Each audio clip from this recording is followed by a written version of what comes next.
What's going on, guys? We are coming to you live. This is going to be the Alara Games online Armory Blitz tournament. We have a game here between Ira and Bravo. So this is going to be on the left, we have Big Medsai, and on the right, we have Eternal RMG. Big Medsai is a very experienced player from the United Kingdom. Eternal RMG is actually a player that I'm familiar with from Star Wars Legion, who has now gotten into Flesh and Blood as well. So we are going to have an interesting game here. We're starting off with a attack here from Ira, a Kadachi into Kadachi. I think he may have forgotten to take the damage from the first Kadachi because it looks like he's only defending the second one. Okay, there we go. So he's taken 1 damage from that first Kadachi swing and now is defending against the second Kadachi swing. And we're gonna see what happens here. Followed up by a Soulbead Strike for 4 if it hits go again. Probably a good situation for a block. Ends up being countered by an Unmovable here. So Soulbead Strike, red, strength 4 if it hits, it gains go again. Blocked, countered by an Unmovable for 5 played from hand. And Eternal will keep his Crippling Crush, one of his best attacks. Accidentally flips over his... Oh, one of his cards went into the wrong zone. Wow, interesting hand here from Eternal. He has a Potion of Strength, a Tome of Fyendal. He does have a Crippling Crush and a Pummel. This is definitely a little bit different from what I was expecting from this deck. I think there's a good chance that we're going to see him pitching. Maybe he'll pitch his... Oh, no. Okay, that's interesting. Oh, okay, so he immediately plays the Tome of Fyendal. I was thinking that he was going to Arsenal that first, but using his Mage Master Boots. So, Tome of Fyendal, draw 2 cards. If it's played from Arsenal, gain 1 life for each card in your hand. I was assuming he would Arsenal this first and then play it with the life gain, but he did not do that, just instead playing it immediately, using his Mage Master Boots here to pay 1, destroy this. The next non-attack action card you play this turn gains go again. Talarian Dropout says howdy in the chat. Hey, good to see you. Also, shout out to some people who have followed in between my last stream and this one. We got Hannibal3188, I Do Taxes, the Bacchanalist 23, Fab TCG, Flaw DMT, and PRF Shine. So thank you for the follows, guys. Much appreciated. Okay, so in the meanwhile here, it looks like we're going for the old Spinal Crush. If Spinal Crush deals 4 or more damage to a hero, action cards, activated abilities, and attacks they control lose and can't gain go again during their next action phase. The art for this card, shows a Guardian crushing a ninja, and I think that's exactly what this card is best for, crushing a ninja, because ninjas really like their go again, and this is a card that's essentially designed to counter that. Big Medsai here plays a Sigil of Solace to heal up. He's at 23 life. The question is, can he defend against this? It is coming in at 9. Let's see here. Yeah, strength 9, big attack. It'll be interesting to see what Big Medsai does on the defense against this attack. As the art might indicate, this Spinal Crush is really a very specialized card for fighting against a ninja. Even the ninja's basic weapons, those harmonized Kadachi, are reliant on having go again, and their attack pattern is really constrained by losing it. There's some decks that are going to be throwing out huge attacks. Like against a Guardian, it's not actually that big a deal, but in this case it is. And Eternal is also, it looks like he's representing a potential, I don't know if his stuff is up to date, but he was at least representing a potential Pummel, I think. Not sure. He may not have just updated that die correctly. Okay, so then it looks like he is going to land the Crush effect, which means there isn't going to be go again, and so all we see here is a Fluster Fist played from hand for 2 damage and then a card arsenaled. Not the turn I think that Big Medsai would most like, so that powerful Crush effect from the Spinal Crush really limiting the options here. It doesn't look like he's taken the damage. Wow, Talarian Dropouts gifting 10 Tier 1 subscriptions to the community. Wow, man. I really appreciate that. That is a lot of generosity. So, all of a sudden, a bunch of other people have been made Tier 1 subscribers by the generosity of our man Talarian Dropouts in the chat. Hey, shout out to you. I really appreciate that. That is, I think, a major contribution to the stream, and I really dig that, man. Thank you so much. Yeah, you say cheers. Well, cheers to you. Cheers to you, man.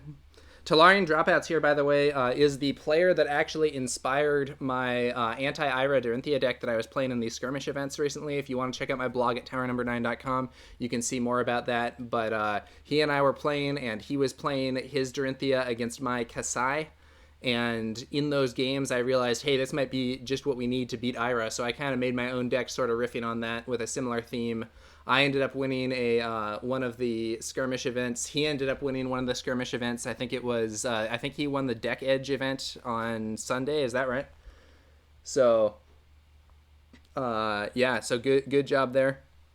And Tyso White in chat saying, Talarian Dropouts, you rock. Yeah, the generosity very much appreciated. Anyway, back on this game, a Crippling Crush is coming in here. So this is Strength 11, and if it hits, it is going to require 2 cards to be discarded. Yeah. And Talarian Dropouts, yeah, we should talk sometime soon about like the updates to the deck. I was considering testing some stuff out in this event. I ended up there were an even number of players initially, so I was like, no, I'm not going to join it and make them have a buy. I'm going to stream instead. Ironically, someone then dropped and made it an odd number, and I was thinking about joining it, but I don't know. I think I've played...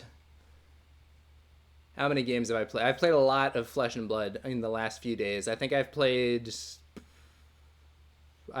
26 games in the last 3 days, so I'm actually happy to have a little bit of a respite and just be doing the stream instead. Okay, so we're going to go in here, and there's going to be a block for 8, which is going to mean that only hits for 3 and doesn't crush. Now, Big Medsai actually has a unmovable in hand here. This unmovable, I actually saw this as kind of a counter pick to that tall Dorinthea style of deck. So this the unmovable is not normally played by an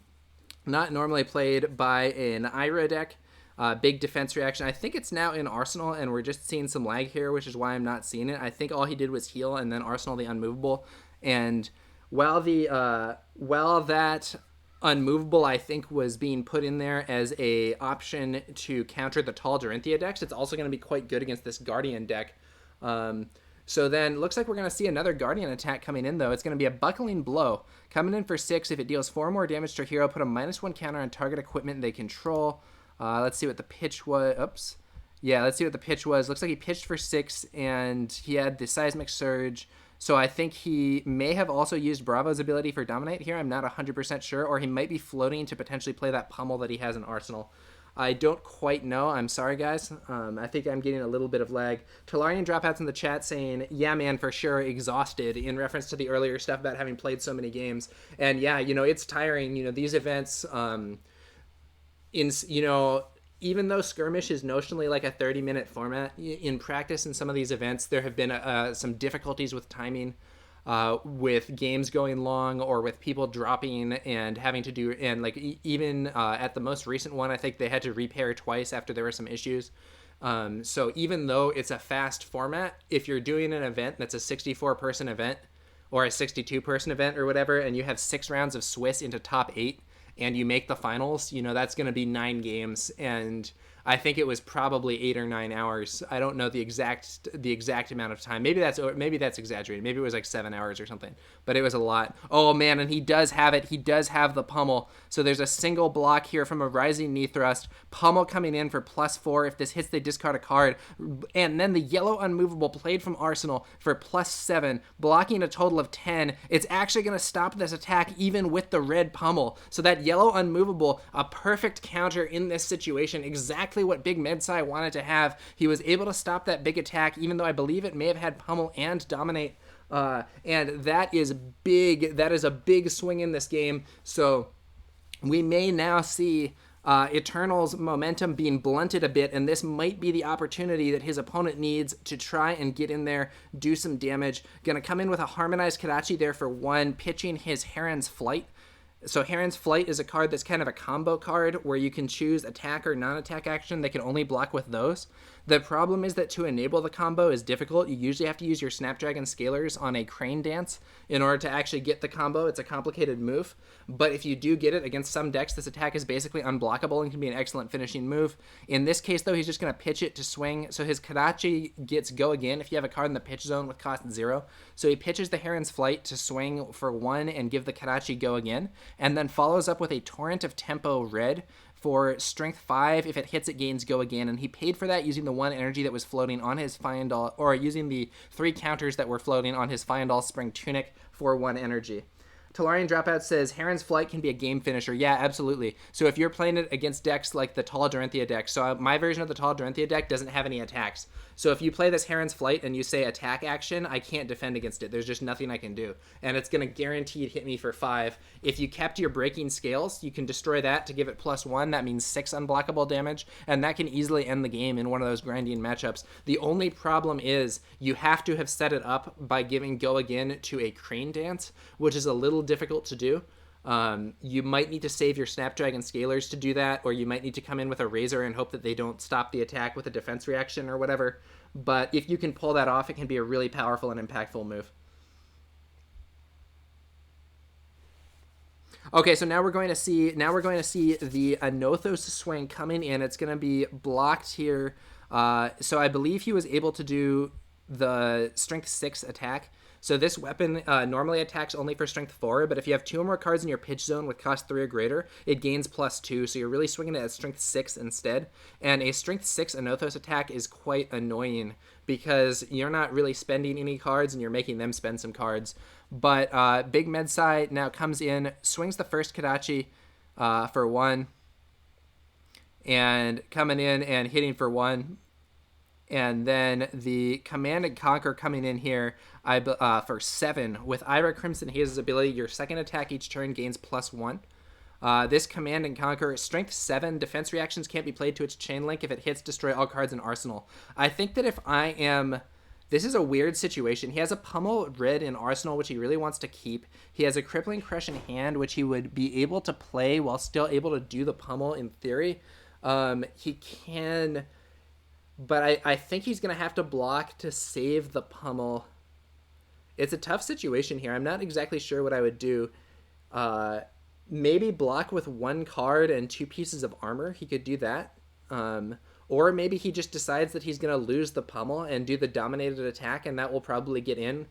It's a tough call here for Eternal RMG. So he wants to do a powerful attack that costs 7. And he's going to need to get... And he does have the Seismic Surge here, which means... So this was created by his armor. At the beginning of your action phase, destroy this, and then the next Guardian attack action card you play this turn costs 1 less to play. So he can actually play that with only 2 blues. So he's going to block for 4 with armor and lose the red Pummel. And I think that means he's going to go for the Dominated Crippling Crush. And we're going to see whether or not that can land a Crush effect. Okay, yeah. So he pitches for 9... uses and the Seismic Surge, and I think he's going to use Bravo's ability and then swing. I think that's what we're seeing here. So yeah, he's pitching for 9. Sorry. Okay. That card was blocking. I think that was just some lag. So he pitches for 9. The Crippling Crush costs 7. I believe he likely used Bravo's ability here to give the card Dominate. And then we're going to come in here for Strength 11, probably with Dominate, and if it hits, then Big Medsai will have to discard 2 cards at random, I think. But losing that Pummel to the CNC was a blow there. I think if it was something else, he would have preferred to just take the damage, keep the Pummel, and not use Dominate, but instead use the Pummel effect to try to smash through there and potentially deal huge discards. Talarian Dropout says, so many potential lines in the Ira build, gets stressful at times trying to guess what line they are going with. Yeah.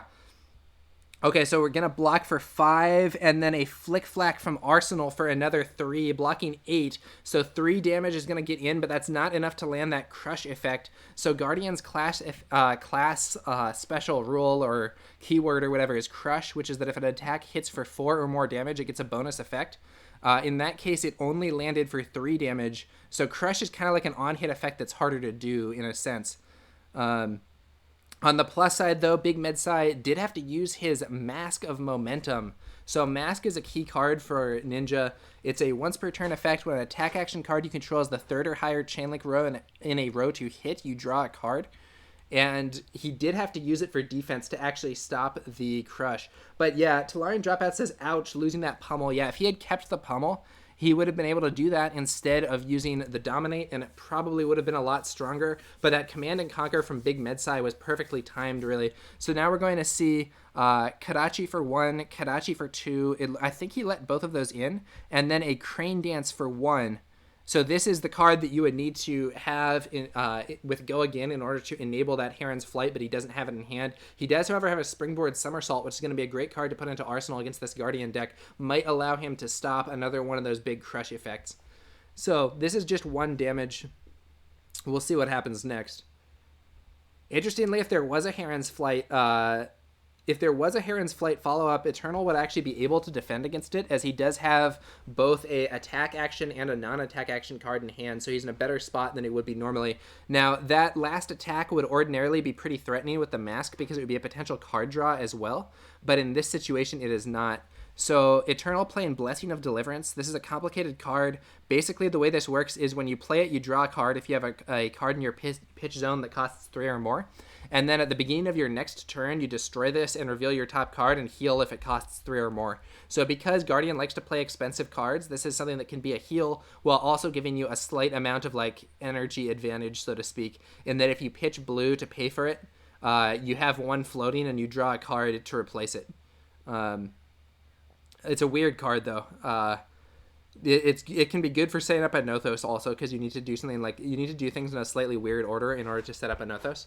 I'm wondering if this is going to be an Emerging Dominance turn. So Emerging Dominance here, at the beginning of your action phase, destroy this, and then the next Guardian attack action card you play this turn gains +3 and Dominate. That could be a way to ensure a really big attack. At the same time, he might just want to keep the pressure up and do an attack of his own. He is getting a little low on life. He still has a lot of armor left, so Guardian, like Warrior, has a lot of armor to play with. So he has the Arcanite Skullcap here, could block for 2. The Crater Fist here could block for an additional 1. And then this Tectonic Plating has an additional 1 block left, I believe. And then the Skullcap could potentially block for 1 more later. No, he's not. So he's not going to go for the Emerging Dominance. Instead, he throws out a big turn immediately with a Cranial Crush. I believe that may have been a dominated Cranial Crush. He's not pinging Bravo to indicate that ability. But Strength 8, if it deals 4 or more damage to a hero, they can't draw cards during their next action phase. And we see only 1 card being used to block, but then the Springboard Somersault from Arsenal for +4, blocking 5, 3 damage gets through, which means the Crush effect does not land. That Crush effect actually doesn't really matter now that Mask is broken, because the drawing cards is only during the action phase, not at the end of the turn. When I first saw that card, the Cranial Crush, I thought it was insane, and it would prevent people from drawing up at the end of the turn and basically make them skip their draw, which would be extremely strong, but that is not actually how it works. Fun fact, the character on this art, Valda Bright Axe or whatever, is I believe also on the art for a few other cards. I think she's on the art for Coax a Commotion as well, and then one of the other Guardian attacks that I don't remember. But back to the game, Kadachi coming in for 1, gets through. Second Kadachi coming in for 2, blocked by the Arcanite Skullcap for 2 damage. So Skullcap blocking there.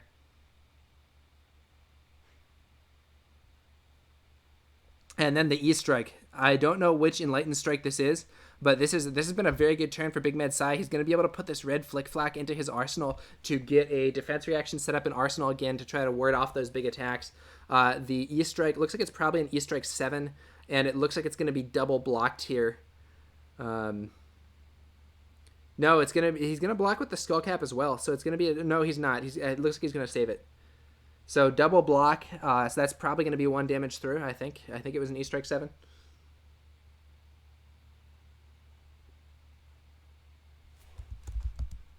Oh, so he asked, can I use Skullcap again?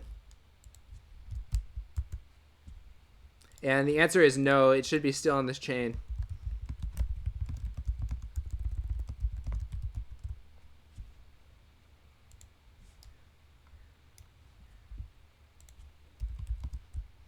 Okay, so yeah, he can't block with the Skullcap there even though he wanted to, because it should still be on the combat chain. So then the Blessing of Deliverance here goes off. He reveals his top card.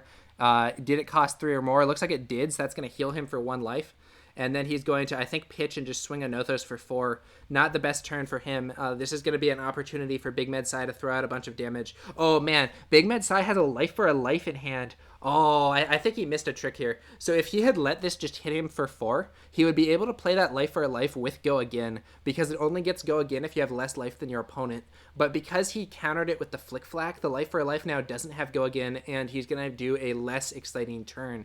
But maybe his plan is to just do Karachi, flying kick, and then Arsenal the other flick flack. That seems like a fine turn anyway, so, I don't think he needs... I don't think he needs the I don't think he needs the life for a life, but it would have been a little bit more aggressive.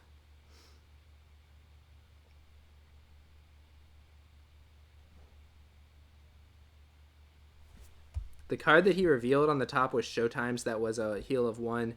Then he takes 1 damage from the first Kadachi, uses his Skullcap to block, but takes 1 damage from the second Kadachi. And now we're going to see Flying Kick. Flying Kick here, if it's played as Chain Link 3 or higher, it gains +2. Very cool art on this Flying Kick also. Coming in for a total of Strength 7. And so Flying Kick here, showing the infamous Ira in the art. And yeah. So coming in for Strength 7 here, as it is Chain Link 3 or higher. Going to be a tough one. Going to be a bit of a tough one here for our man Eternal RMG, who I think he's in a spot of trouble. Oh man. Double pitch for a staunch response, paying the bonus to give it +3. So he's going to do staunch response for 8 and block that completely. A big attack, a big defense reaction is not always what you want against Ira, but in this case it pays off. Then he pitches the Showtime that he just drew to swing a Nothos again for 4. But the problem is, once again, there's a 4 block defense reaction in Arsenal. This would be an easy opportunity for Big Medsai, but he might also just... He could also just block it with the flick flack that he has in hand for 3, and then on his turn pitch and do Kadachi into a Drone of Brutality to keep his aggression on. I feel like Big Medsai is now the aggressor in this matchup. I think that earlier on, it seemed like he was on the back foot defending against those big Guardian attacks, but at this point, he was able to stop some of those attacks that overpower that he put in there was crucial, or I'm sorry, the unmovable that he put in there was crucial. Not necessarily a normal card for the matchup, but it worked very well here. And those Kadachi are just whittling away at his opponent. The ability to do those 2 attacks per turn, if you can get a card in the pitch zone with cost 0 to get that go again. Second one double blocked by equipment, and now Drone of Brutality for 6. It's gonna merit a double block here, and so. Yeah, it looks like Eternal is finally out of armor. All of his armor is now depleted. And this attack coming in for 6, it's going to need to be a double block, and it's going to limit what he can do on his own turn. Wait a minute. He's thinking about playing the Staunch Response. He could play it, but it would only block for 5. It's actually better to just do a double block here, unfortunately for him. I think. I could be wrong. I'm not a Guardian expert by any means. I could be wrong.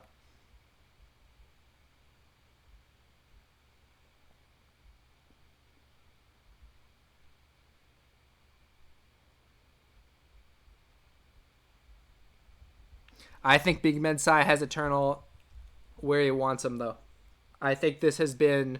Talarian Dropout says big turn, and yeah, I think Big Medsai has a distinct advantage now. He has the life advantage, and he still has a block left from his tunic as well. Okay, interesting.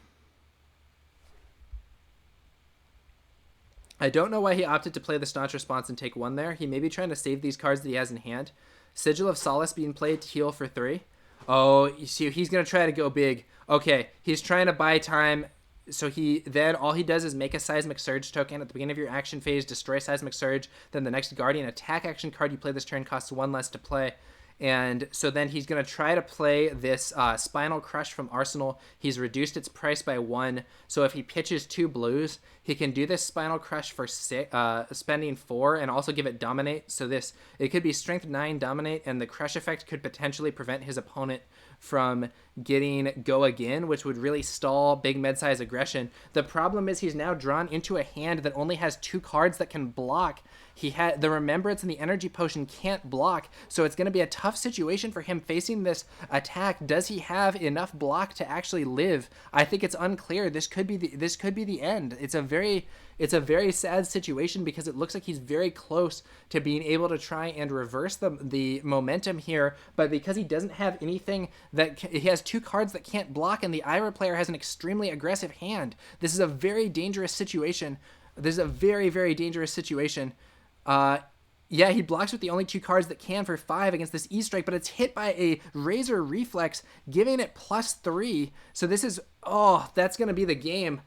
So this, I believe this was E-Strike 7. He blocked for 5, and then Razor Reflex taking it up to 10. Enough damage getting through to kill. And this was actually E-Strike 8, I believe, because it was the second attack and got buffed by Ira's ability. And there could have been another follow-up with a Kadachi as well. So very, very sad situation there for Eternal. I actually think that Big Mensai could have done more damage there if he had sent away the Razor Reflex and kept his flying kick, because he could have used, he could have done Kadachi, E-Strike 8, use the Snapdragon Scalers here, destroy it to give the E-Strike Go Again, and then play flying kick for another 7. I think that would have been somewhat more damage, but it was also possible he was just trying to conserve the flying kick for later. So Eternal, caught with cards that can't block in hand, is taken down by the Enlightened Strike. Congratulations to Big Medsai for the win. Very interesting game with Ira versus Bravo. It looks like Bravo had the advantage at first, landing one of those crush attacks and keeping up the pressure, but there was a crucial moment when Big Medsai had that yellow unmovable, not a normal card for Ira, maybe putting it as a counter pick to the tall Dorinthea decks, but it really served its purpose in this game here against Bravo as well. He was able to use it to shut down that attack, and even stop that pummel that was coming in and that would have potentially cost him big time. So very important move there, and ended up allowing him, I believe, to take the win in this game. You know, quite possibly he would have made a comeback anyway, but it would have been a big setback if that pummel had landed, giving not only the crush effect, but also the big damage and the discard from the pummel. So very interesting game there.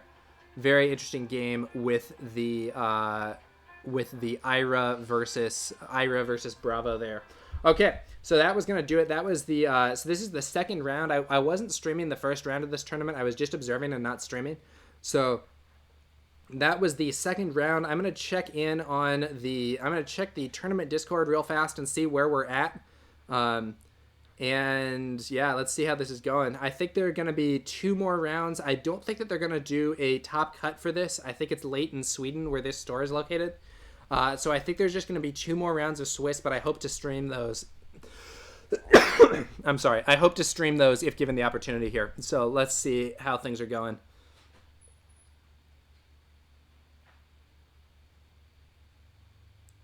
All right. Let's take a quick look at the tournament Discord.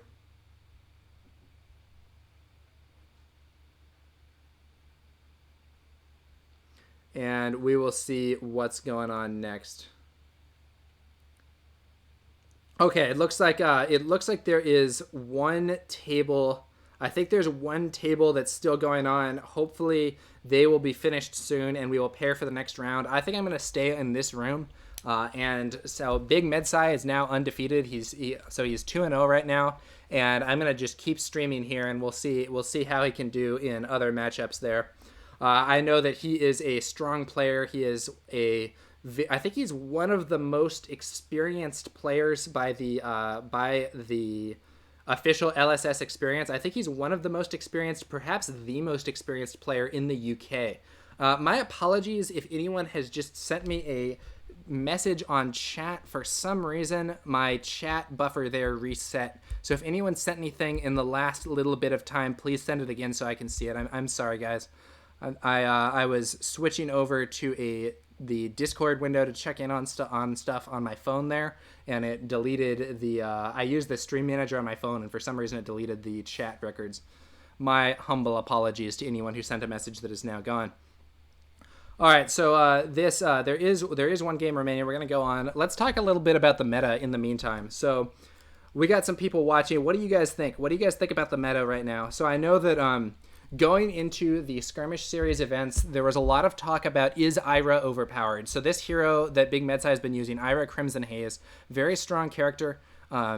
It's the ability is simple.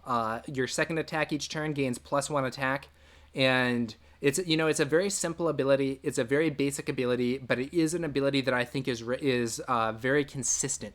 And because of that consistency, this ability is firing almost every turn. Almost every turn, you're gaining that 1 life.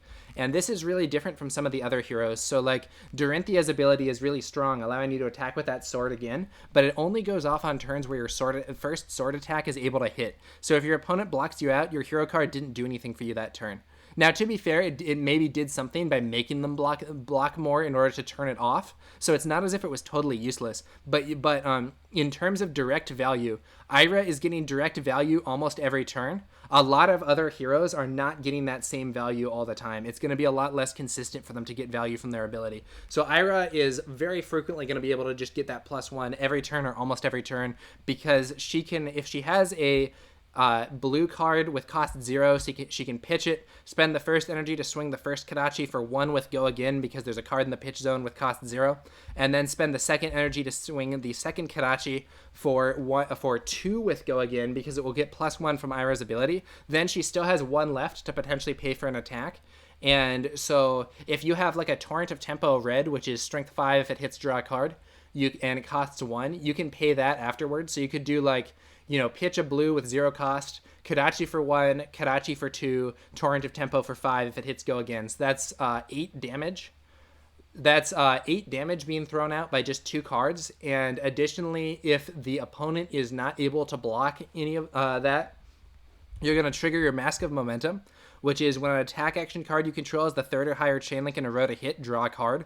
So that is going to potentially give you an extra draw, and if you got that go again from the Torrent of Tempo as well, and you drew some attack, you can then throw it out, do even more pressure. It's very scary. So these Ira decks can really exert a lot of pressure while not having that many cards to do it, which in turn has freed up some space for the decks to play defense reactions in order to try to increase their percentages against aggro decks.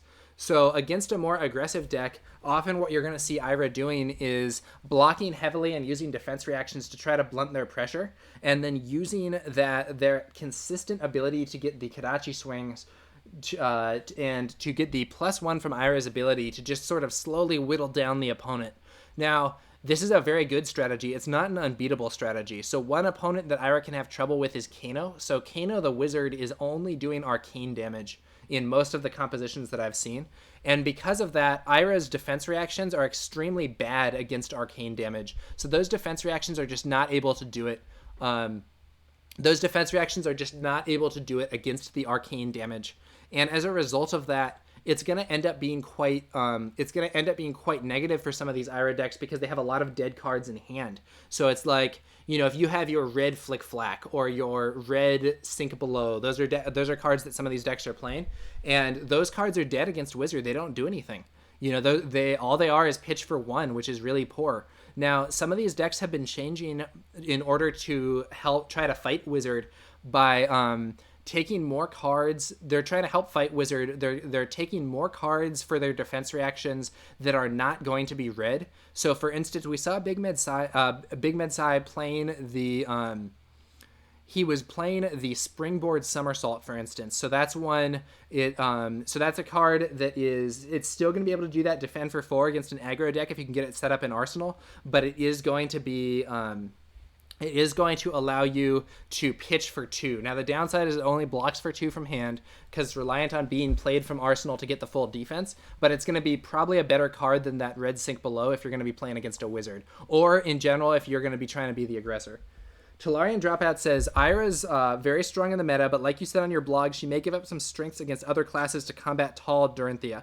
Flick Flack is so good. Yeah, so Talarian Dropouts and I have played recently with tall Dorinthea decks in these skirmish events. So, and these decks have been very successful against Ira. So I played in last week's Alara Games tournament, just this online Blitz event, and then I played in a skirmish on Saturday, Sunday, and Monday. So 3 total skirmish events in the last 3 days. And in one of those, I won. In one of those, I made top 4. I think I came in 3rd. And then in one of them, I made the final, but got knocked out and came in 2nd. And I was using a very tall Dorinthea deck that was designed to beat Ira. And my record against Ira's across the event was, I believe, 13-2. So that is a very strong win rate against Ira. Now, to be fair, I'm very experienced on Warrior. I've been playing a lot of Warrior decks. I don't think anyone can necessarily pick up the deck and immediately get those results. I also think that I had some good luck. I know that there was at least one game where I thought, oh man, I am likely to lose this game. I've made some major mistakes, but it all panned out and everything came out just to allow me to get in there and take the win. So I was very satisfied with that, but I definitely had some luck in my run as well. Talarian Dropouts played in a different event that I wasn't playing in. I believe that was the Deck Edge tournament that was on Sunday night. And he actually won that tournament also using a tall Dorinthea deck. Our decks had some differences, but they were both going for the tall Dorinthea gameplay, and he was victorious with that. So across these 4 skirmishes, 2 of them were won by tall Dorinthea. One of them was won by a Kassai build, and one of them was won by Ira. So while people were saying, "Oh, Ira is the deck to beat," this tall Dorinthea build to combat Ira specifically has done pretty well in these last few events. And I wrote up some tournament reports, which you can find on my blog at towernumber9.com. And I think that people may be curious to read that and see what some of these tactics are against Ira. But now the question is, how are these Ira opponents going to adapt in order to have better performance against these sorts of decks? So that's a big question for me.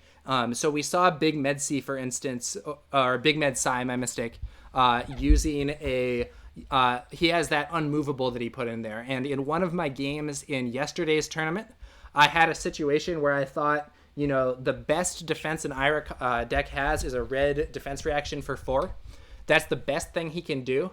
I have a Dawnblade counter, so my Dawnblade is strength 4. I have an Iron Song Determination, making it strength 5. I'm going to be and giving it Dominate. He doesn't have cards in Arsenal. He doesn't have armor. At strength 5, that means nothing he can do will stop me, and I'm going to land 2 hits and get a second counter. This is going to be a great turn. I come in there with that first Dawnblade swing for 5. And he plays a yellow unmovable from hand and stops me cold. And I was like, dang. I was surprised by that. It's not a card that those decks have normally been playing. But it's yellow unmovable for 6. I'm sorry, not for 5. But, that's not a deck it's not a card that those Ira decks are normally playing. But it is a card that is going to come in there and stop and it's going to be a good stop for some of the stuff that the Warrior deck is doing. We saw Big Medsai using that same yellow unmovable tech in this game here, and he was able to use it to stop that big pummel attack from Eternal RMG. That was really big. If that attack had landed, he would have lost a lot of momentum. So that yellow unmovable also good in this Guardian matchup. So it's going to be interesting to see, are more Ira players going to start packing, maybe even only as a 1X or something, that yellow unmovable as a counterpick card. It's quite possible. It's possible that we're going to see those Ira decks playing more of the bigger defense reactions in order to try to stop the tall attacks. Typically, they've been using Flick Flack, which is a really good card. Talarian Dropout said Flick Flack is so good. So Flick Flack is a defense reaction it buffs your next block if you block with a combo card. So it can be high value against decks making multiple attacks, but it's less good against these tall decks. So if we see more decks like Warrior or Guardian that are trying to go tall to get through Ira's defenses, we might see less Flick Flack, more of the big defense reactions, or, maybe just playing both and being less aggressive. But in turn, that's going to open up some other weaknesses. So an example is OTK one-turn kill Viserai. That's a deck that builds up a large number of rune chants and then tries to attack with them all at once in a way that the opponent can't really defend against. So OTK Viserai doesn't care very much about defense reactions, and if an Ira deck is cutting aggressive cards to play more defense, to try to get some tall defense reactions in and protect against big attacks, that's going to weaken their matchup against OTK Viserai, because their main option to try to win that matchup is to be aggressive. And if they draw these defense reactions that are non-aggressive, it's going to slow them down and prevent them from doing enough aggression to stop him before he gets his stuff built up. So that's an example of how, changing your deck to improve one matchup might weaken another matchup and create some gaps in the meta. There's also some decks, some other decks that are still in there that are fairly competitive, So OTK Viserai that I was just discussing, that actually won one of the other skirmish events. I forget which one that was, but there was one that was played, I believe, on Saturday that was won by an OTK Viserai deck. There are some other decks that are good options. Kano the Wizard. So Kano has a really big problem, which is tournament fatigue. This is a very major weakness. So tournament fatigue is... So when you're playing one of these events, there's a lot of rounds. So in that event that I was playing yesterday, it was 6 rounds Swiss into top 8. And that is... So I made the final, so I played 9 games that day. 9 games is a lot of games. That's like... even if you're saying your games are like going really fast, you're playing those games, they're all 20-minute games. You've still been playing, 3 hours. And with the gaps in between rounds and so on, you've been like at that tournament, for considerably more than 3 hours, quite frankly. I think that one probably lasted for like 7 or 8 hours.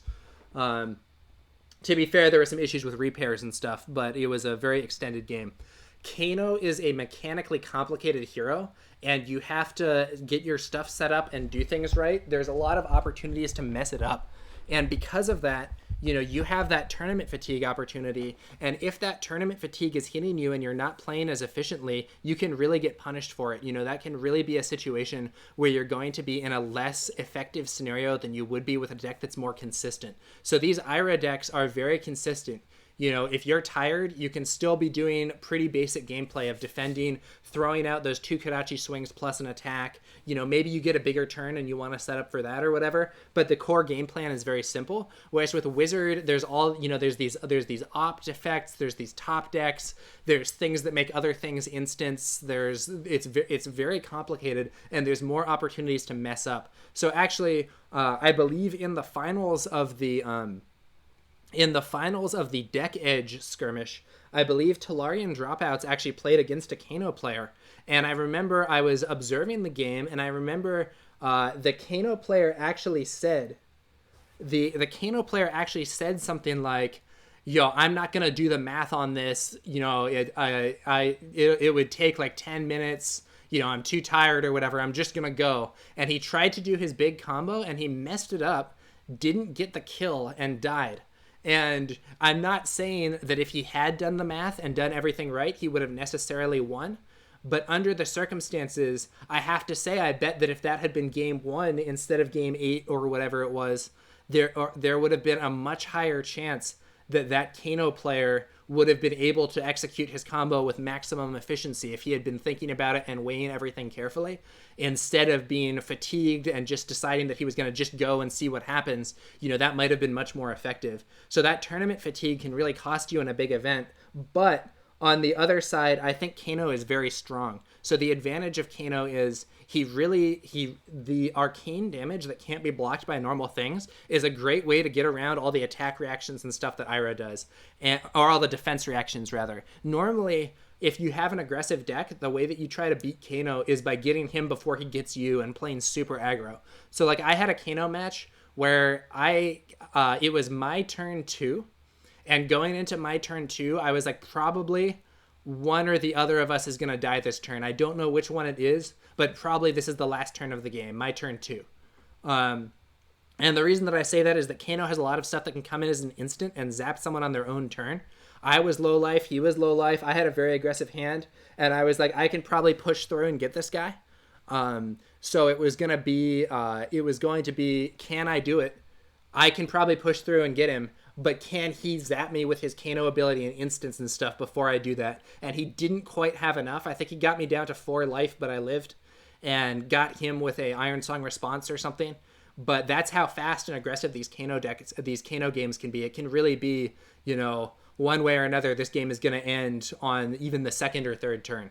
So against Kano, often your best option is going to be very aggressive.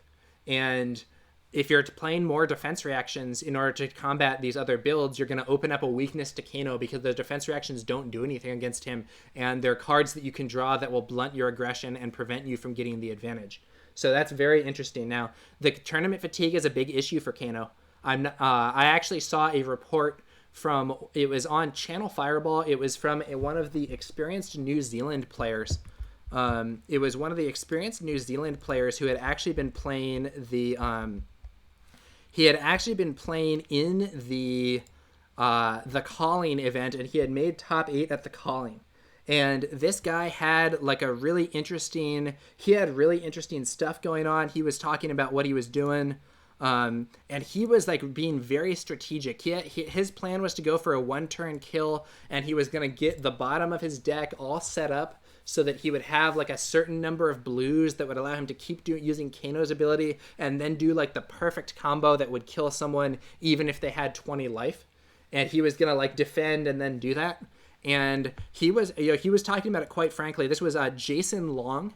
His article was called OT Kano at the Calling Auckland, and it was posted on Channel Fireball. And so he was talking about his experience, and he admits quite frankly that he messed up some of these games, that he was in that he had misremembered the order of his stack and wasn't doing his combo correctly, and that he said that he was a little disappointed with the way that he had played it. And even someone who had been, this guy's an experienced player from New Zealand, he's an article writer for Channel Fireball, he's a very experienced player, but even he was having trouble executing the combo to the full degree at like a major tournament after a bunch of rounds. So it's a very difficult deck to play.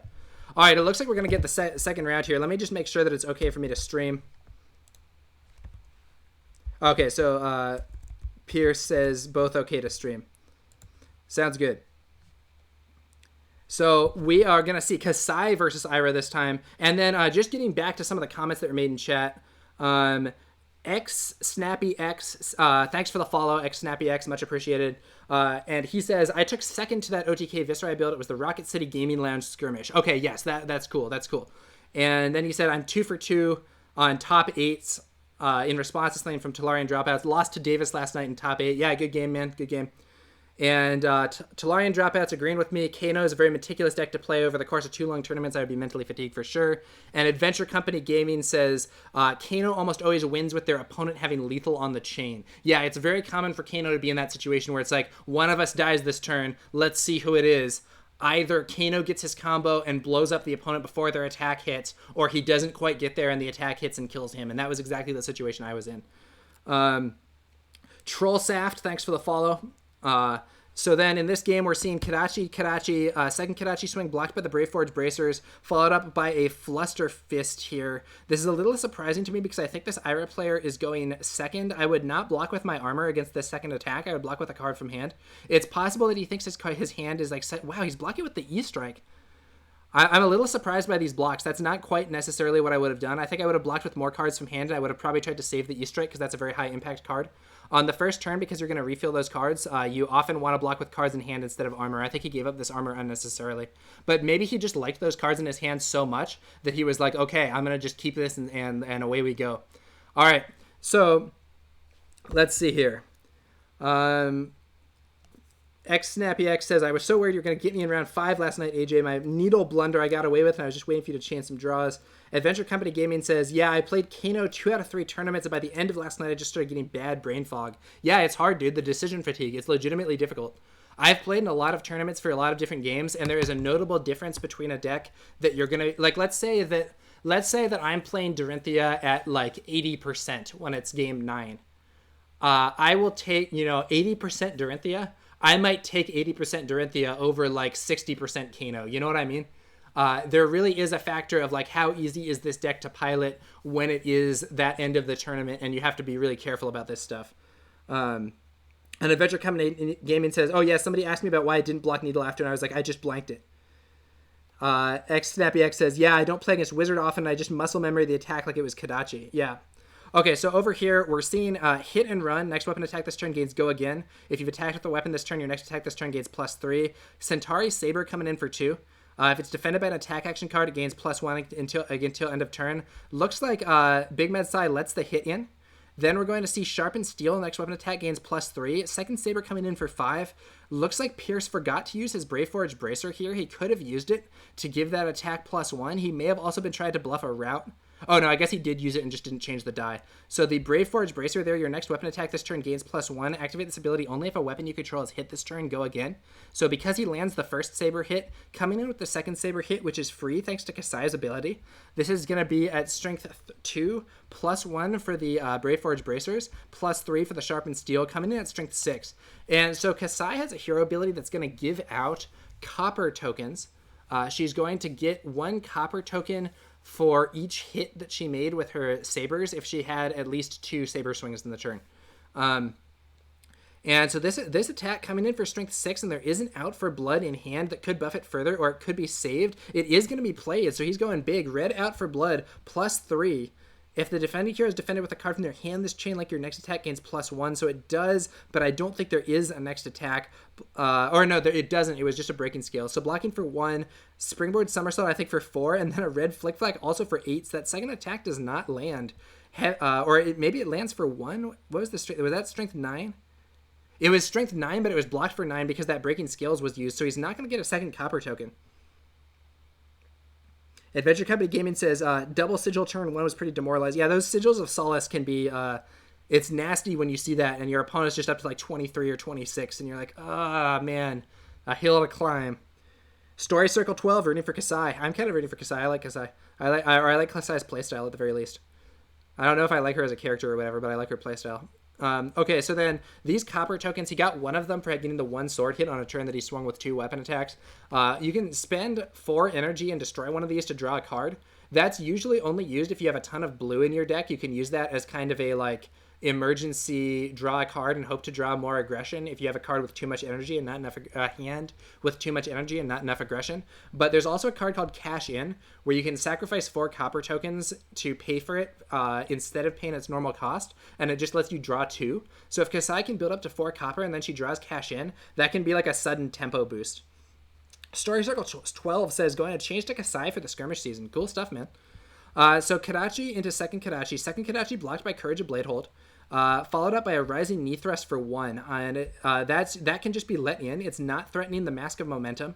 So the Mask of Momentum would normally be threatening a card draw there. But because the second attack was blocked by Courage of Bladehold there for 2, blocking it even with Ira's +1, that does mean that the Mask of Momentum was blunted because it requires 3 hits in a row, which then meant that Pierce could feel free to just let that other attack hit, which I think is a good play. So now we're going to see a Spoils of War. Next weapon attack this turn gains +2 and go again. Whenever a weapon you control hits this turn, create 2 copper tokens. Very strong card. And he swings and is coming in for 4. And if it hits, it will get 2 copper tokens, which is going to be good for powering up that Cash In potentially.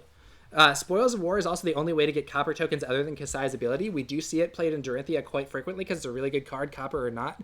And some Dorinthea players are actually playing Cash in order to potentially get those draws from the copper tokens. Very interesting choice there. I believe the winner of the Taiwanese Nationals had a 1x Cash in his classic constructed deck along with 3 Spoils of War. So this one's blocked by a Flick Flack, and then a CNC comes out. Oh, but the card in Arsenal is not a defense reaction. It is a Sigil of Solace, and that means that Big Med Sai can play the Sigil out of Arsenal, heal for 3, then he blocks 3. He blocks 5 because it's buffed by the Flick Flack, and then only takes 1. Very good play there for Big Med Sai. Pierce was able to do a powerful attack, but Big Med Sai had just what he needed to stop it, with that healing from the Arsenal to make it so that the Command and Conquer was not going to break anything, and then the Flick Flack there buffing up the block so he doesn't even take very much damage. Strong play there from Big Med Sai. Now coming in with the classic 2 Kadachi swing gameplay. Blocked, second Kadachi blocked by the Arcanite Skullcap, and an Enlightened Strike into Arsenal, potentially allowing for a more aggressive turn from Big Med Sai in the future. We're going to have to see what happens now. It's going to be probably another time. I think it looks like this could be an opportunity for some more aggression here from Pierce, though. He could potentially play Dauntless. Is he going to play the Dauntless? This is an anti-defense reaction card that can be quite good against a Ira deck. Next weapon attack this turn gains +3, and the next defense reaction card the defending hero plays this turn costs an additional 1 to play with go again. I think he might go for that. I think he might go for that Dauntless play this turn. Story Circle 12, thanks for the follow. I think I said that already, but in case I didn't, thank you for the follow, much appreciated. A Kassai fan there in the chat. He's gonna save the Dauntless. He's not playing it. He's gonna come in here. Centauri Saber coming in for 4. It's buffed for 2 by the. It is buffed for 2 by the Spoils of War. So it's going to be Strength 4 with Go Again, and whenever a weapon you control hits this turn, create 2 copper. I think he may play the hit and run for the buff and then put the Dauntless in Arsenal. So Strength 4 and potentially extra copper on hit might allow him to get up to that 4 copper he needs to do a high threat turn with a cash in. Now, Big Med Sai does have some odd defense options, so he has the yellow unmovable, but that's a lot less good against this Kassai deck that's doing a wider attack pattern than it is against the tall decks like Dorinthea or Guardian. The Kassai deck is going to be doing multiple smaller attacks instead of one big attack, and I think it's going to be harder. I think it's going to be harder to deal with. Oh yeah, he lets it in. It lands for 4 damage. It looks like he may have forgotten to get the 2 copper on hit. We'll see if he does that. So technically that could be a missed beneficial trigger. Not having that 2 copper could be really bad for him, I think. But we'll see if he actually forgot or if Big Med Sai will let him do it or whatever. And then the second hit and run into the second Centauri Saber. Or the yellow hit and run. Next weapon attack this turn gains Go Again. And if you've attacked with a weapon this turn, your next attack this turn gains +2. So then this is going to give the second Saber +2. So this is actually a Strength 4 Saber attack. If defeated by an attack action, it gains +1. Still threatening the 2 copper on hit. As well as the other copper from Kassai's ability here.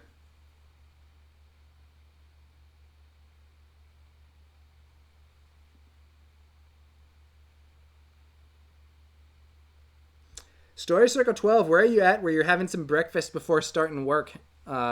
What time zone does that represent? It's almost noon here in the US, and I think it's in the evening in Sweden. Are you in Hawaii or something? Could also just be a late breakfast. I mean, I don't, these days people's schedules are crazy and stuff. I'm curious though. All right, over here we have okay, so and it looks like Big Med Sai did let him get those copper. And the second attack did land, so he's now up to 7 copper. That does mean cash in is live. And then Big Med Sai throwing out pitching a Soulbead Strike and swinging with a Kadachi for 1. Gets in for 1. Second Kadachi coming in for 2. If this isn't blocked for 2, he is very likely going to get a mask draw off that E-Strike that he has in Arsenal. This could be a really big turn for Big Med Sai. I think he can play very aggressively this turn, and we're going to see. Oh, Auckland NZ at the LSS office. Hey, how about that? Are you an LSS employee, Story Circle? If so, great to see someone from the company checking out the stream. And if you are an LSS employee, my congratulations on having made a really fun game. This is a very strong game. So kudos to you.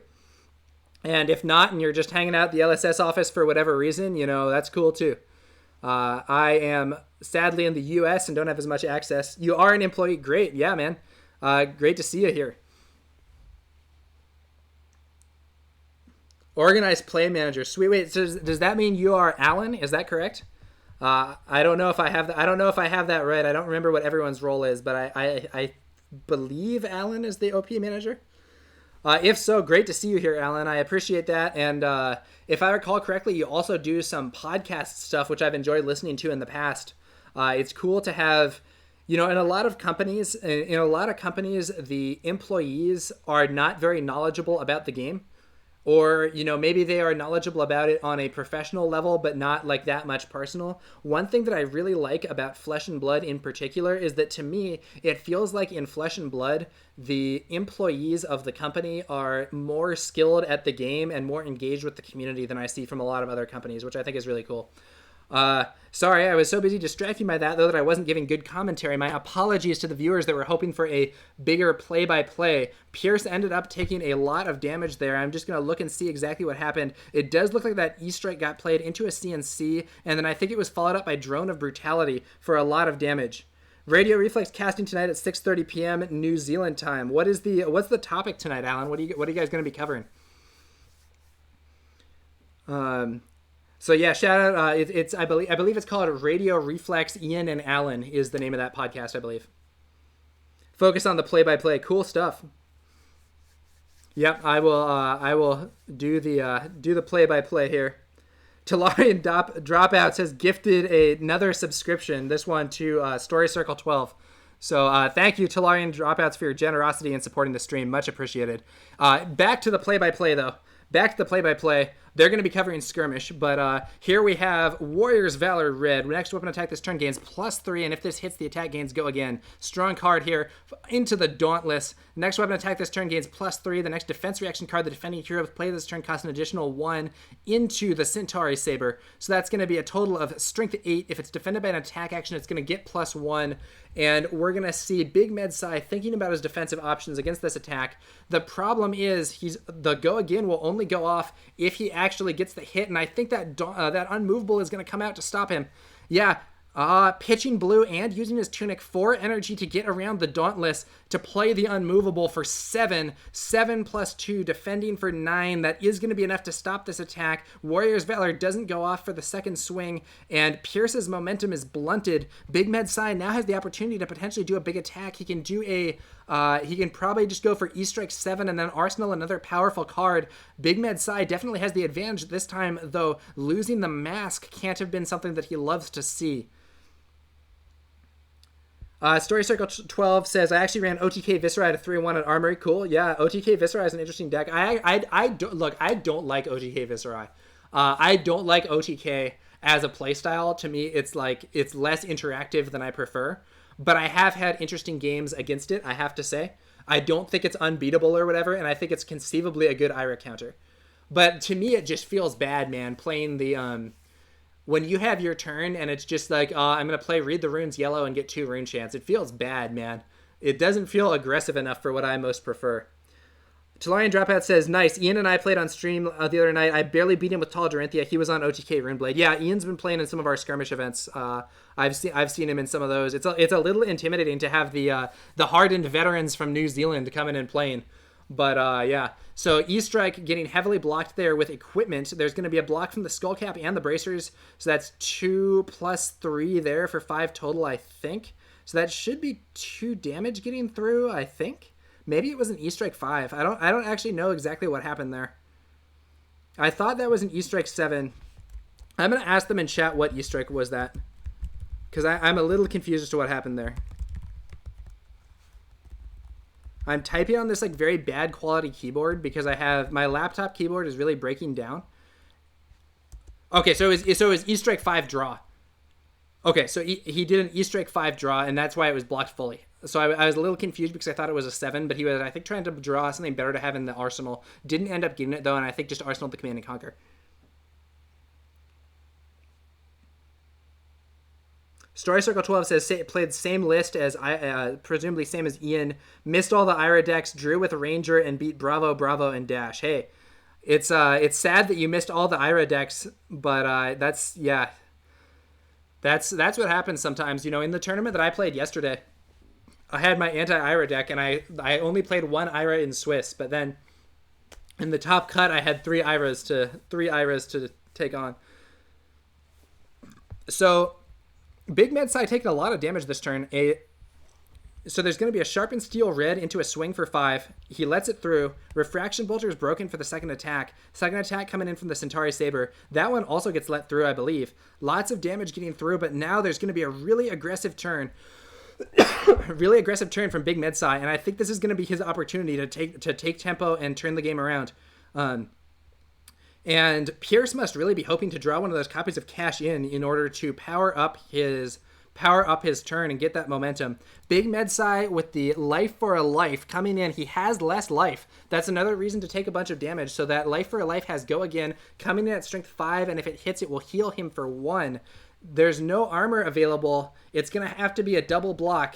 It's going to have to be a double block from Pierce if he wants to stop that Life for a Life, which I don't think is what he wants to do under normal circumstances, but it may be what he's forced into. And I think it could be followed up by a CNC. Oh man, this could be big.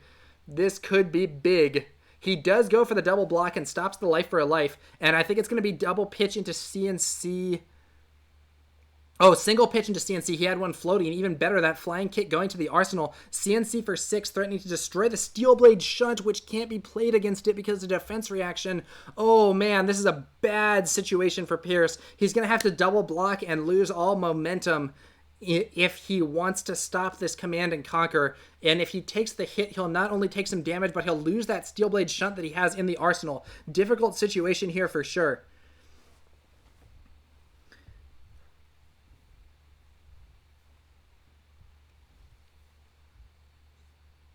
Yeah, the so that OTK Viscera is an interesting build.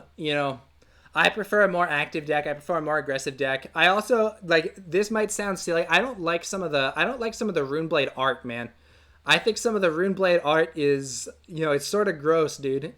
Like, some of those cards, I'm like, I don't like the look of this. And I know that's weird. Like, maybe that's not a factor most people are considering. But when I see some of that Runeblade stuff, I'm just like, I don't know if this is the card that I want representing me. I'm maybe I'm a goody two shoes, but I like the Knight in Shining Armor Dorinthea stuff more than I like some of the monstrous stuff that we see there from the Runeblade decks.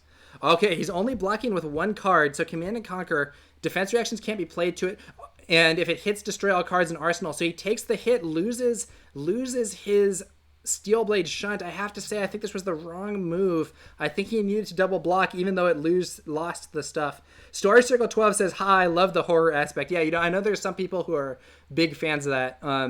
There are very few cards that I think the art is like actually objectionable, and I wouldn't play it unless I altered it. There's one Runeblade card where I think the art is like immodest, and I would change it. Just in terms of my personal preferences, but a lot of it is like, I don't think this is like something that is bad necessarily. It's just something that doesn't represent me necessarily, if that makes sense. Nidus FM says, Runeblade by far my favorite class, needs something though. I don't know. I think Runeblade's solid. I don't think it's that bad. I think the OTK Runeblade deck is actually, I think it can be a good pick if you're planning to play against a bunch of Iras.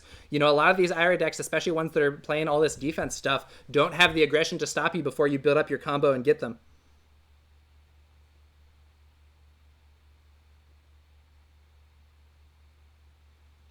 Okay, so then,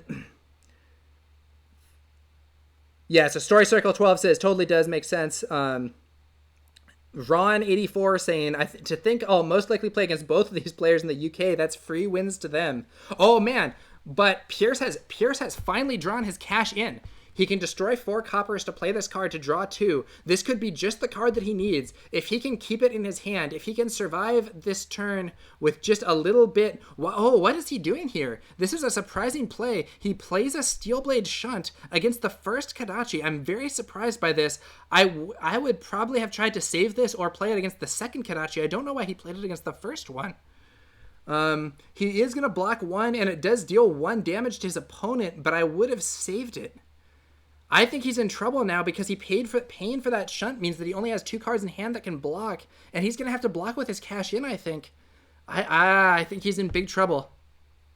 Yeah, he double blocks, and now Snapdragon Scalers for the go again. So this is Strength 5 if it hits go again. Snapdragon Scalers gives it go again even though it didn't hit. And then Heron's Flight coming in for 3. It's not unblockable here, but there's nothing here to defend against it, so that's going to be the game. He used all his cards in hand. Unfortunate timing. If he had managed to survive this turn, he might have been able to live and use that cash in to generate some more tempo, but he was not quite able to do it. I think the Steel Blade Shunt here was unfortunate in that he had to use 2 cards to play it. It didn't end up being that efficient, I feel.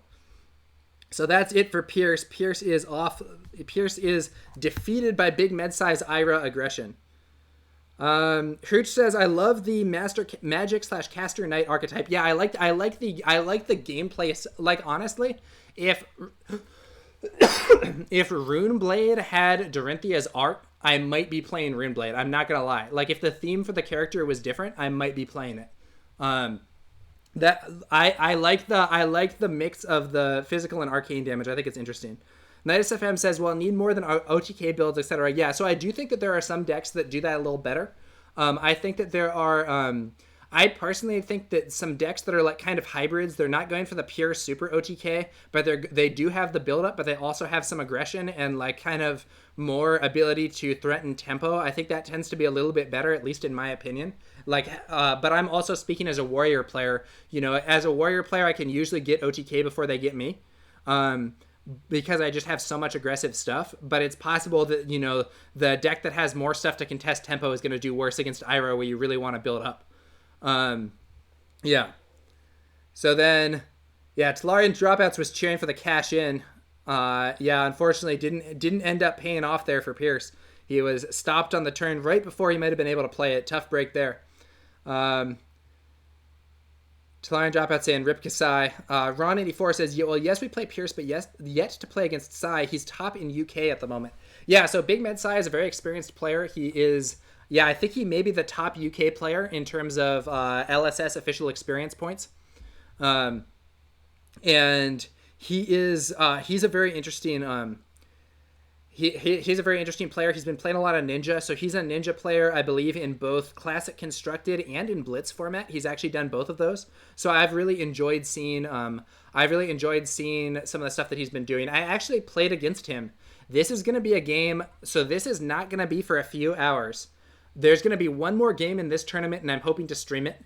But then in a few hours, there's going to be one more stream.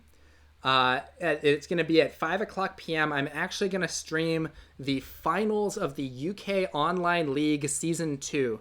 And it was myself on Dorinthea versus Big Med Sai on Katsu in Classic Constructed.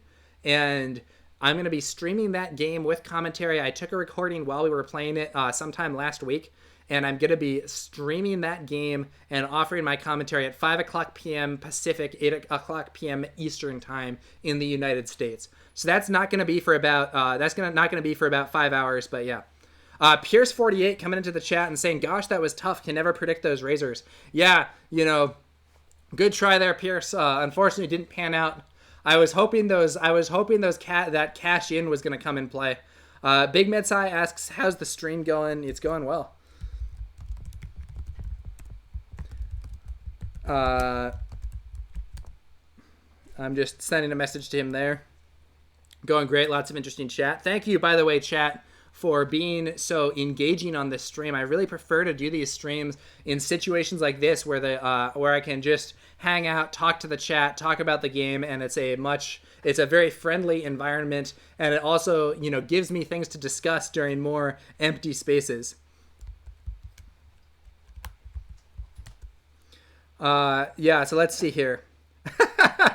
PRF Shine says, "I can engage because I lose my matches very fast." Yeah, so that's one way to get engaged with the chat. You know, if you lose your game real fast, you will be able to come in here and interact. Big Medsai asked if he can come and say hi to the chat. I'm saying sure. So Big Medsai might be coming into the chat here. Let's see what happens there. Pierce48, thank you, Talarian Dropouts, for the subscription. Yeah, Talarian Dropouts, that was very generous. I really appreciate that. Talarian Dropouts saying Ira's super tough. And Ron84 saying Pierce let him down. A little friendly ribbing there. I think we definitely had some players rooting for Kassai in the chat. No disrespect to Big Med Sai, you know, you're a strong player. But I think that Ira is I think often people want to root against Ira, not necessarily because they're rooting against you, but because they're rooting against Ira. And yeah, people congratulating there in the chat. Big Medsai saying everybody loves to hate Ira. Yeah, you know, I think if you're playing what's perceived as the top deck, there are going to be some people gunning for you. I mean, that's sort of what you see also with the Tall Dorinthea builds and stuff. But I don't know, you know, I was hanging out with some of the players on the players on the UK Discord. So there's a UK community Discord for this game that I find really interesting. And some of the stuff that was going on there, you know, someone was saying, you know, at this point, I think the Dorinthea deck is the deck that has the target on its back, because the tall Dorintheas to fight Ira have, I guess, been very commonly played in UK Blitz events. And that's become a pretty prevalent thing. I can't take credit for that. I think people were doing that before I played the deck and wrote my report this weekend in the UK. And so, wow, someone, Pierce says, I love how he's gifted 11 subs but doesn't have a sub himself in reference to Talarian Dropouts. And Talarian Dropouts responds by subscribing.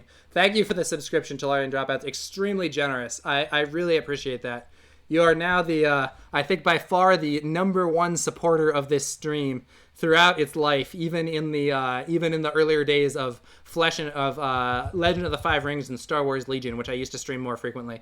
Also, gotta say, Legend of the Five Rings is shutting down. Legend of the Five Rings, we're done with Legend of the Five Rings. We're not done yet. There's going to be a few more, maybe 1 or 2 more expansions. There's going to be a big box that looks pretty cool. But Fantasy Flight Games has announced that that's going to be it. No more development after that point. So, shout out to anyone who's following me from the L5R community. I actually got into this game. I was recommended to it by a player from the L5R community. So shout out to For Dream if you're watching this either live or on the video later.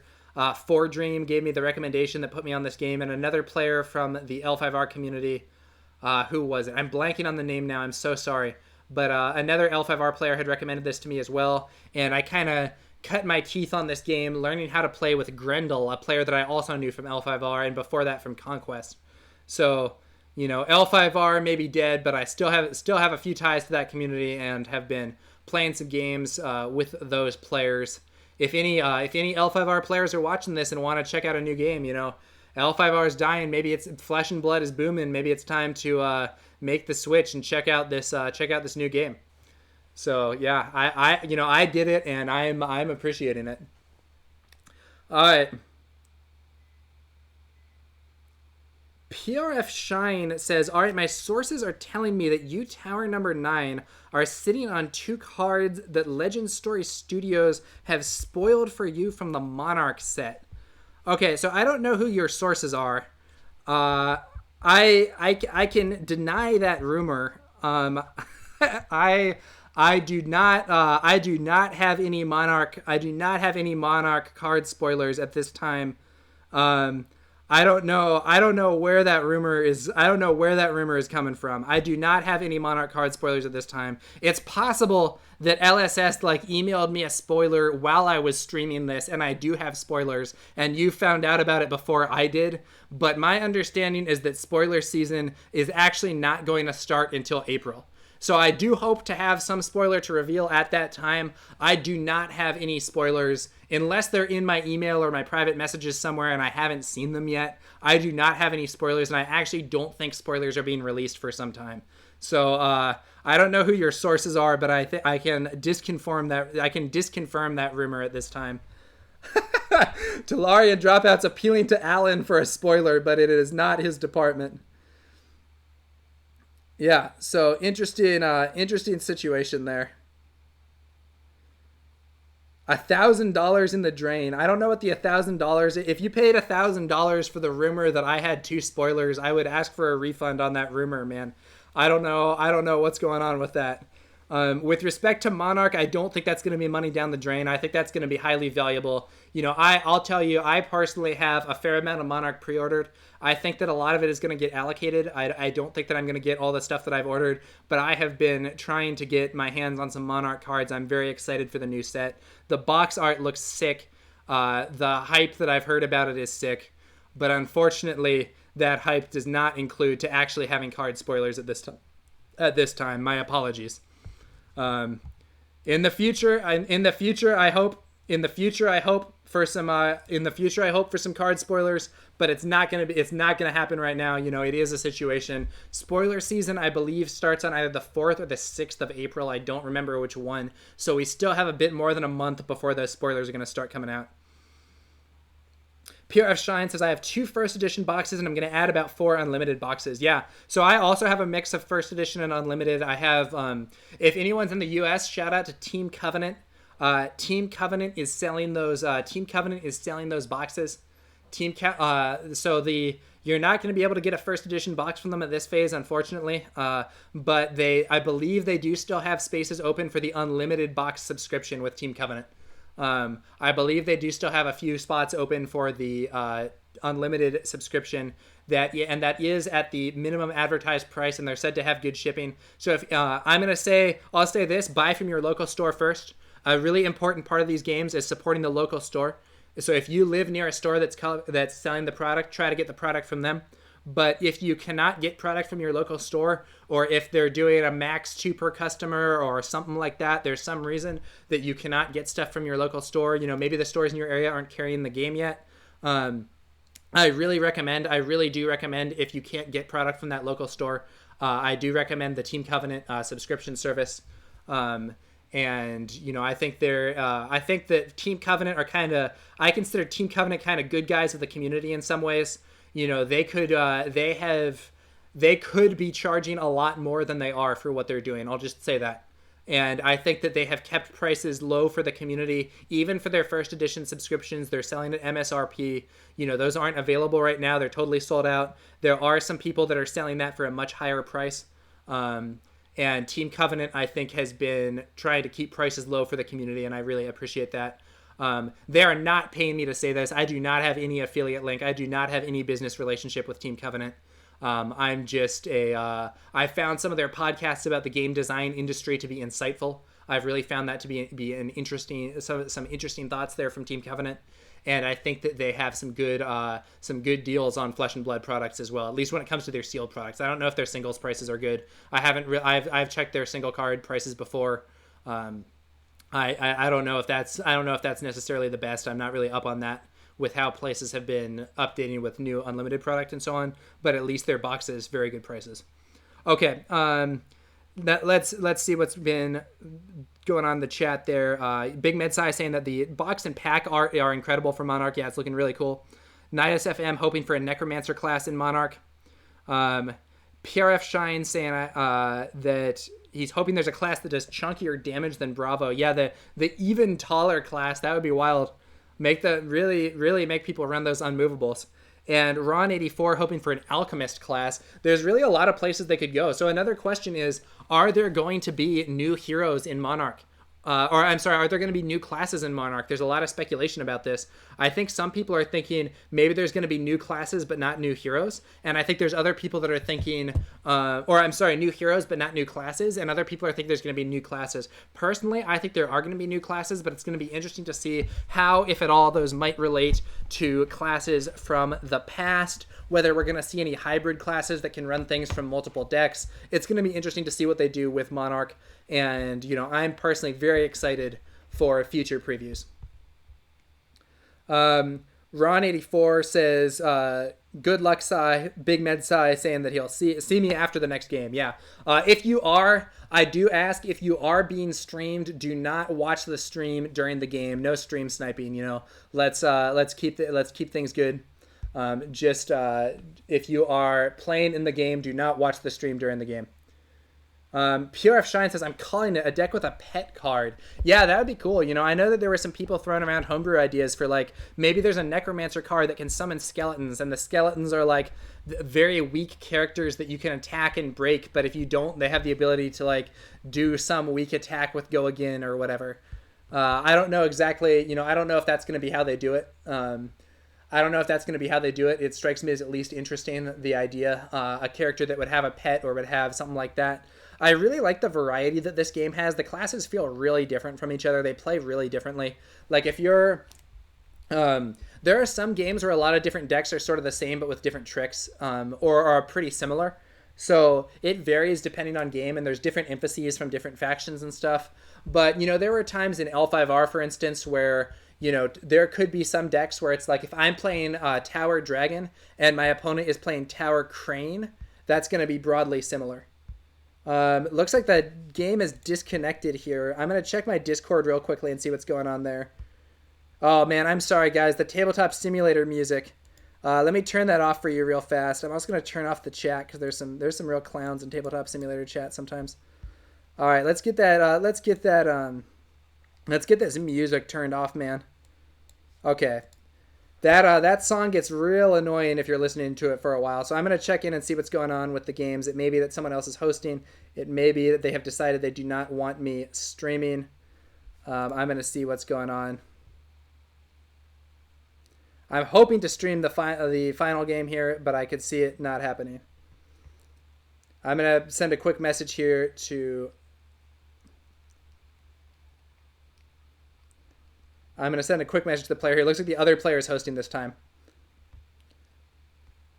I'm hoping we can stream this last game. It's possible that the players don't want that to happen. You know, I have to say, one of the things about streaming, if someone would prefer that I not stream, I'm very happy not to do that. So, you know, you should always give the players the option there. I'm sending a quick message there. It sounds like he is okay with streaming, so we're going to be logging onto the game shortly, and we will be streaming that final for you guys.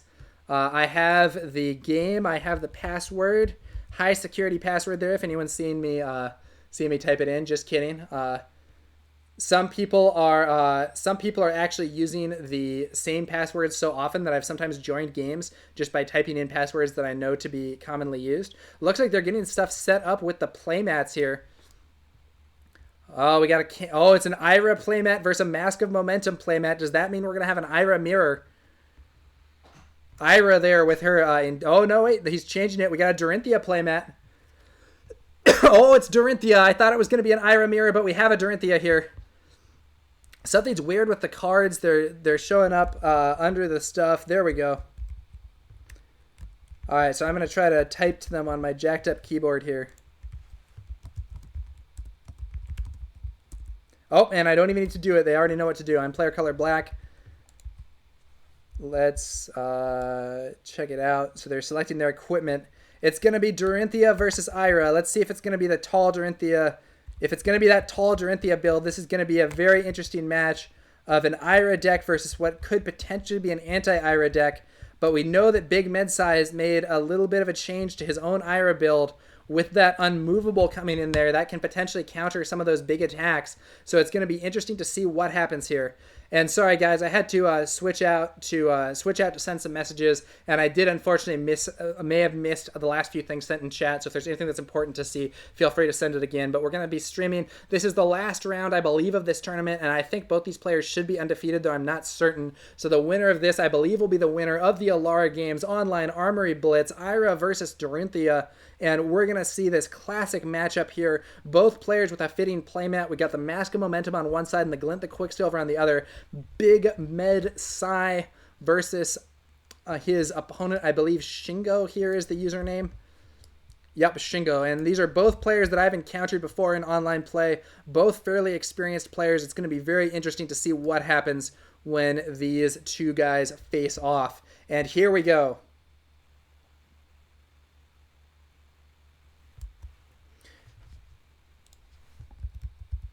All right, Big Medsize making everything is good. I'm saying, yup, let's get this show on the road. We're going to be streaming here, and it's going to be starting off Big Medsize, Kadachi Swing coming in, 1 damage with Go Again. So if I'm Shingo, I just don't block this, eat the 1 damage. It's not worth it to block. Oh, he blocks it with his... Okay, he blocks it with his bolters. That's debatably better than blocking it on health, actually. It depends on if there's on hits that you need to stop later, but blocking it with the bolters means that if you use the bolters to do a more aggressive turn, you won't waste it. He takes 2 from the second Kadachi, which is really surprising to me. I would block that because he's going second and his cards are going to replenish. I don't know what he's doing here, actually. This is a surprising...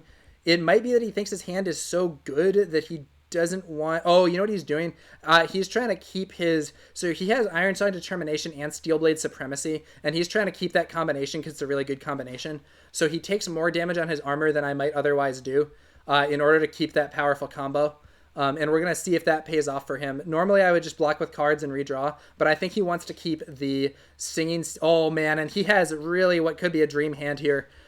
He has the singing Steelblade Supremacy and Red Warrior's Valor and Iron Song Determination. So he could actually do a gigantic dominate attack here, potentially drawing a card as well. This could be a huge turn. Let's see what happens here. Yeah, so if he should not use Courage here. Oh, he uses the Courage. I would not do that. I would not do that. Oh, I think he did it wrong. That's okay. He didn't need to use Courage here, and the reason that he didn't need to use Courage here is because if he So right now he's able to swing and have one floating, but he doesn't have any cards. So he's not actually bluffing anything. So this is Iron Song Determination, +1 and Dominate. Warrior's Valor, +3 if it hits, it gains Go Again. So that's 4. Then the Steelblade Supremacy, +2, and whenever this hits, draw a card. So that's +6. Then the base strength of 3. So strength 9, Dominate if it hits, Go Again, and draw.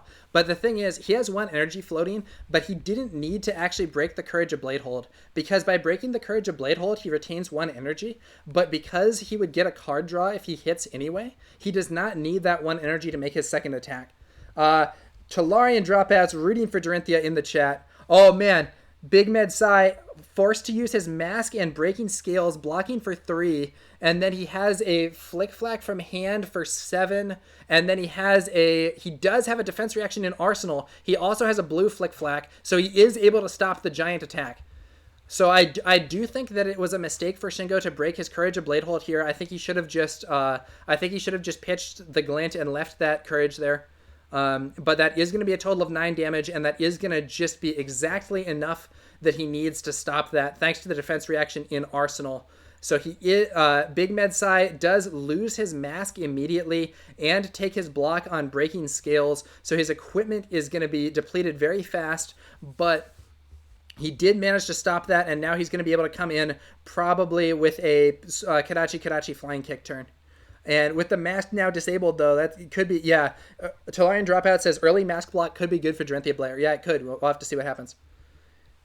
Interestingly, if he had not had the defense reaction if he had not had a red defense reaction in hand, he would have had to block with his Tunic as well, which would have been an even bigger setback.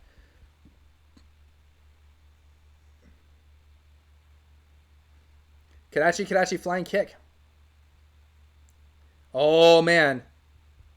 Taking 7. Very bold. Taking 7, and he's going to throw out a big turn again. I think this turn it's probably going to be a Steelblade Supremacy, Dawnblade Swing, and then he has potentially a Rout or a Glint.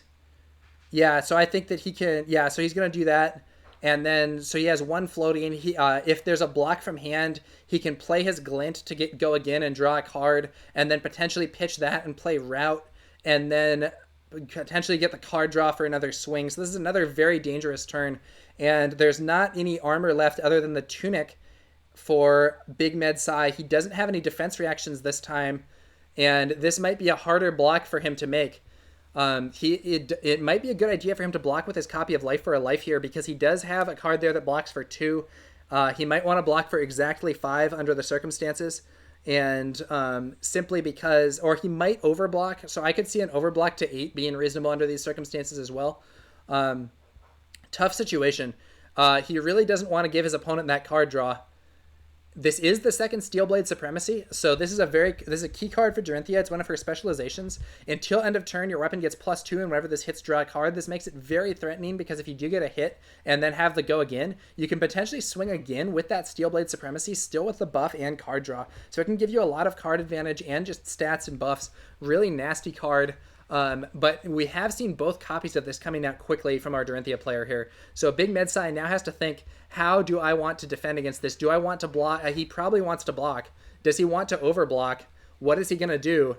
It's going to be a tough situation. So he's going to go for a single, double. Is he going for the overblock? Yes, that's a triple block, blocking 9. And the thing is, he can still get hit by that Rout. Oh, it's nasty. Is he going to go for the big one? Full block for 11. Full block for 11. Even if Rout is played, this attack is still going to be stopped. So he decides it is not worth it. The chance of him having something explosive is too high. If he can get through this attack, I am in huge trouble. Giant block, blocking 11. Even if the Glint is pitched for the Rout, that only takes the attack up to 8 and sends a block 3 back to hand, which means that it would still be blocking 8. So this attack is stopped even if it's a Rout. Very conservative play by Big Med Sai, but that's what he needed to do to stop this, and now Shingo's not going to be able to land the hit. So we'll see if he plays the Glint anyway to try to draw a potion or something. But the giant block from Big Med Sai, I think, is going to stop Shingo's momentum here. Very interesting. Very interesting. That is going to mean that our warrior is going to have another window to throw out a big attack, but it is going to be a big attack that will not have that Steelblade Supremacy buffing it. Interestingly, he arsenals the Glint instead of the Route. Okay, he may be hoping to pitch that Route to play it later. Normally you want to pitch red over blue since you can't pitch from the arsenal, but we'll have to see. Yeah, Tolarian Dropouts also thought Arsenal Route pass. I think that's the way I would have done it, but he went for the Arsenal Glint instead. And now we're going to see just a pitching a blue Dauntless and throwing out a Dawnblade Swing for 3. No cards in Arsenal yet again. There is a single defense reaction in hand, but it is a Springboard Somersault, so it's only 2 from hand, so not the best defense reaction available. And there is a range of attack reactions available for Shingo. This could be the turn where he breaks through the defense. Let's see what happens here. Looks like no blocks are declared. There's going to be a Razor Reflex played here. Razor Reflex being played for the +6. He does not use his Glint. He's going to use the Refraction Bolters. A little surprising to me. And then he is going to throw out a swing. Just a swing for 3. And he doesn't have anything floating, but he does have the... he does have that copy of Iron Song Response in hand. If this is blocked, he's going to be able to throw that out. And if it's blocked but not overblocked, he can throw out that Iron Song Response to get through the defense and get a counter.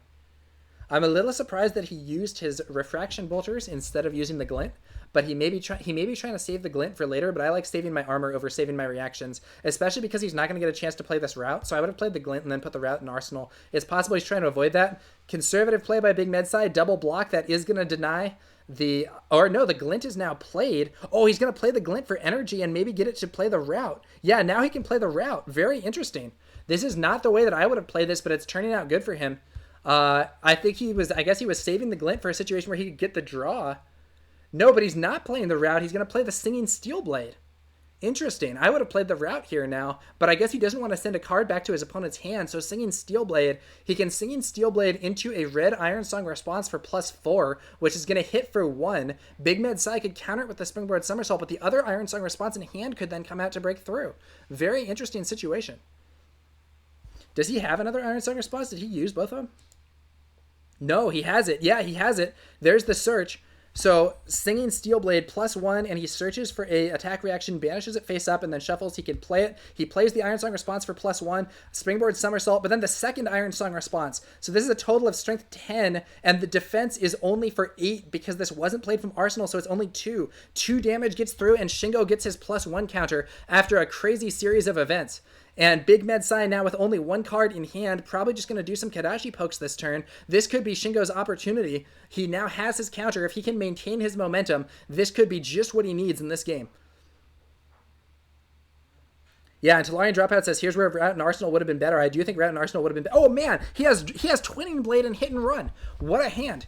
He has Twinning Blade Hit and Run combo, and he's going to be able to do this in order to make a second attack, even if there's a big overblock. He doesn't defend against those Kadachi swings, just taking the hits. He knows he has the tempo now, and he can be the aggressor. He's going to do Hit and Run, pitch Blue Dauntless, swing Dawnblade for 4. That's almost certainly his play. Yeah, he pitches the Blue Dauntless, so Dauntless isn't very good right now because the Tunic is charged up. The Dauntless making things cost +1 is much better when their Tunic is not charged because it makes them have to use 2 cards to play it instead of using 1 card in Tunic. So he's not playing the Dauntless. He's just going to pitch it, Hit and Run, Dawnblade for 4. There is a Singing Steelblade that he can potentially use to try to get a hit, but there's also the infamous Twinning Blade. This card was not liked at first, but has shown to be much stronger than people thought.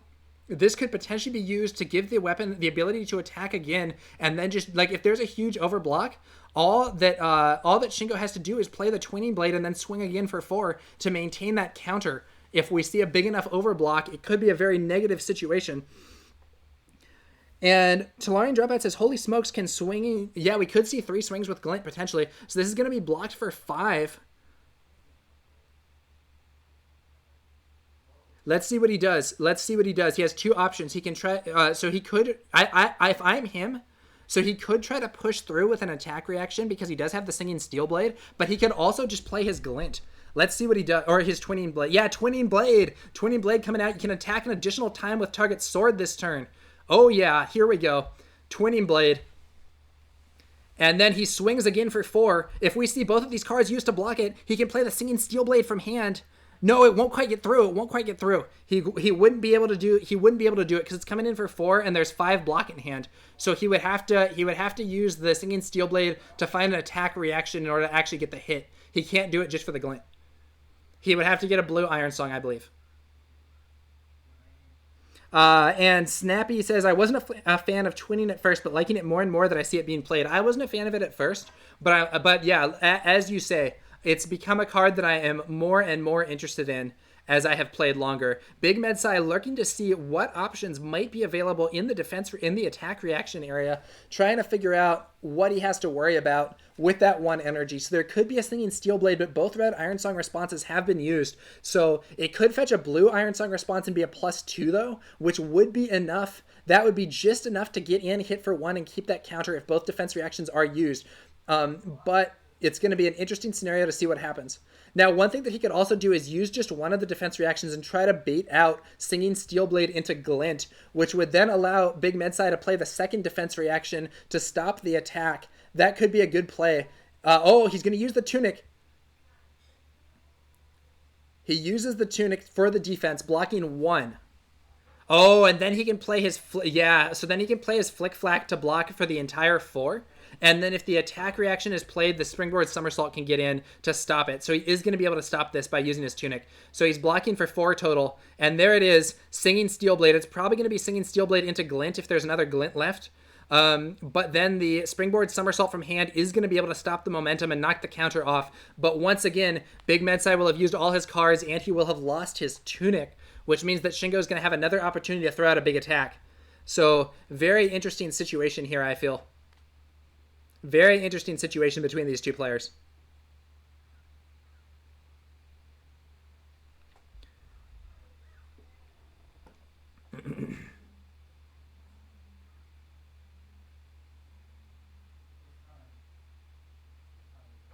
Glint. Yeah, he's going for it, but he's going to be stopped by that Springboard Somersault. If not for the second defense reaction, he would have it. He uses the Glint, gets a hit and run blue, and but it's going to be stopped. Springboard Somersault. Yep, Springboard Somersault from hand stops the attack. So that's going to do that. The downblade counter will get knocked off after a intense series of reactions on both sides of the game, but it does mean that the Fyendal Spring Tunic is finally broken. So this attack is only at strength 5, and there is going to be 6 defense thanks to the Springboard Somersault sneaking in there.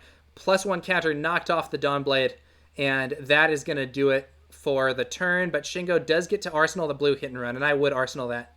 Oh, he might not do it, though. He might just be drawing. No, I would Arsenal that. That's a card that you might well want to play. Don't save it for the energy, at least in my opinion. I don't know. Maybe he's not running that much blue and thinks... I think he's maybe trying to assess how much blue he has left to see if it's safe to Arsenal the blue hit and run, which you would normally want to do. Or if he's going to Arsenal it. That is probably what I would do, but it will be unfortunate if he doesn't draw into any blue stuff here. Let's see what he's got. Does he have energy? He does. Yeah, he has a lot of energy. Man, it's definitely good that he Arsenaled that instead of playing it. Oh, man, and the yellow unmovable in hand, this could be a key moment because we're going to see an Iron Song Determination play, but it might get stopped by that unmovable. Oh, man, what a wild situation.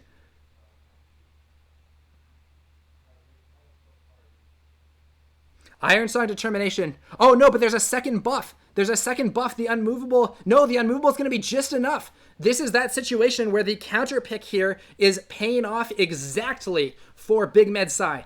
That yellow unmovable can block this attack for 6, which is just enough. This attack is coming in for 6 with Dominate, and normally he would be hit here very easily, but he is going to be able to stop it. He's going to be able to stop it because of the unmovable that he put in to counter decks like this one, coming up at the exact right time for him. If he didn't have that unmovable, this would certainly be another counter for Shingo with 2 Dawnblade hits. There's no way he could stop it with any other card in his deck, but Big Medsai has the exact card that he needs to stop this attack and get some tempo back. This is a big moment, but he doesn't do it. What is he doing? Oh, he's afraid. He's afraid of a potential attack reaction. He takes the hit. There wasn't an attack reaction, but he didn't know that, and he was worried about a potential attack reaction that could buff it and stop him. So he's saving the unmovable for the second attack to try to stop the counter because the second attack is coming in for less damage. So he does play the unmovable, and it will stop that second attack, but the first one still hit him.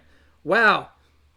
I believe he did use Bracer's Tolerant. I think he did it, but just like didn't ping it or whatever, and that's why he pitched the blue Dauntless. So that was coming in for 5 with Dominate, but the Unmovable still stopped it. Big Medsai just playing the Sigil.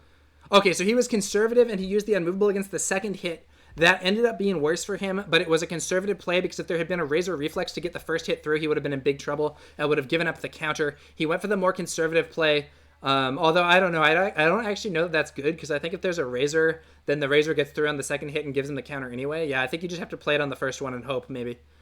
Yeah, I think you have to just play it on the first one and hope. Interestingly, it looks like Shingo has forgotten his copper tokens. Those do come into play sometimes. Not always, but sometimes. Okay, so now we're going to see, it looks like a big attack here. Big attack opportunity here for Shingo yet again. Unfortunately, oh no, he does have that hit and run in Arsenal. So he can pitch the blue shunt, play Sharpened Steel, play hit and run, and swing. That's probably what I do. That's yeah, because you're gonna want to play it. You're gonna want to play that hit and run for go again because he did use those bracers earlier. Doesn't have another source of go again, so he can play the blue hit and run from Arsenal, pitch the blue shunt, and swing in.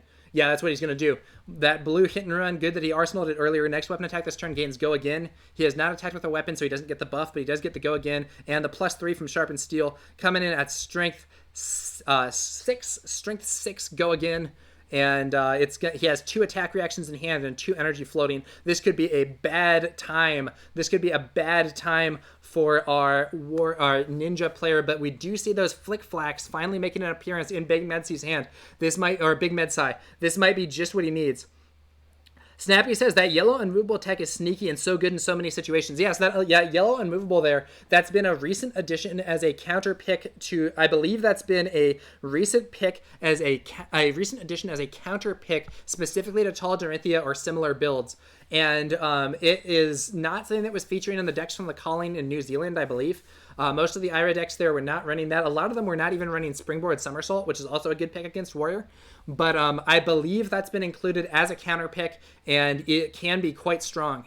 So we're going to see blocked with a single flying kick and a Stroke of Foresight being played here. And he sees a second Sharpened Steel and puts it on top of the deck. Story Circle 12 says the chat is quiet as we're carefully following your commentary. Yeah, this game has been very engaging. This is one of those sort of, I don't know how you describe it, but there have been some very intense moments with all the interplay of attack and defense reactions, all the different moves being made. Big Medsai doing a good job at holding off the aggression thus far. So this attack is coming in at strength 9 against defense for 6. I actually don't know why this Stroke of Foresight was played. I think that's erroneous. I would not have played it. I would have just let it hit for 3 and then play it on the second attack, personally. 2 flick flacks coming out. So this is blocking for 3, blocking for 7, blocking for a total of 10 against 9.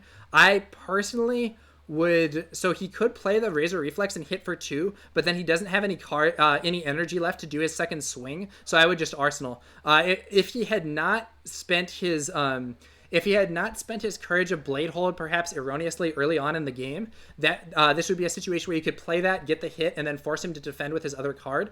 But he was not able to do that. However, all it means in this case is that he's going to take some Kadachi swings. Probably not the worst thing in the world.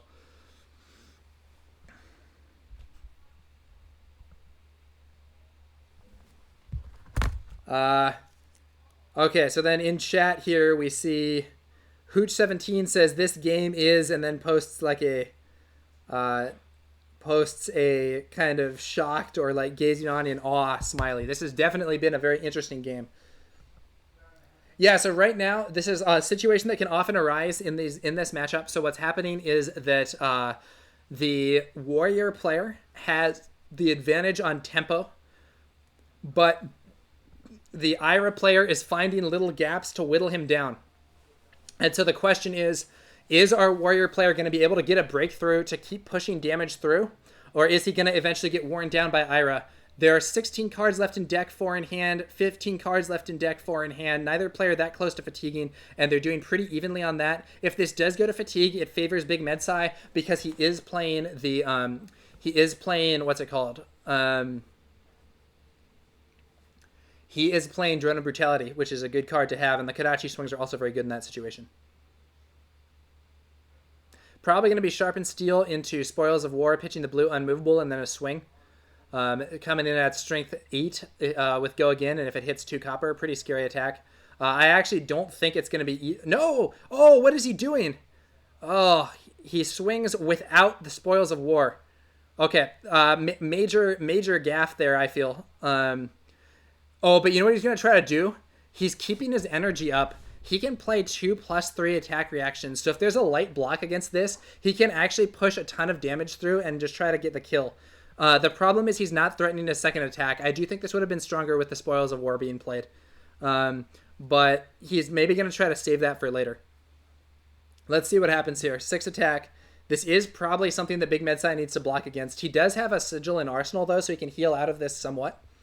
I have to say also, I don't actually like this Razor Reflex because my version of this deck does not have any attacks that Razor Reflex can be played on.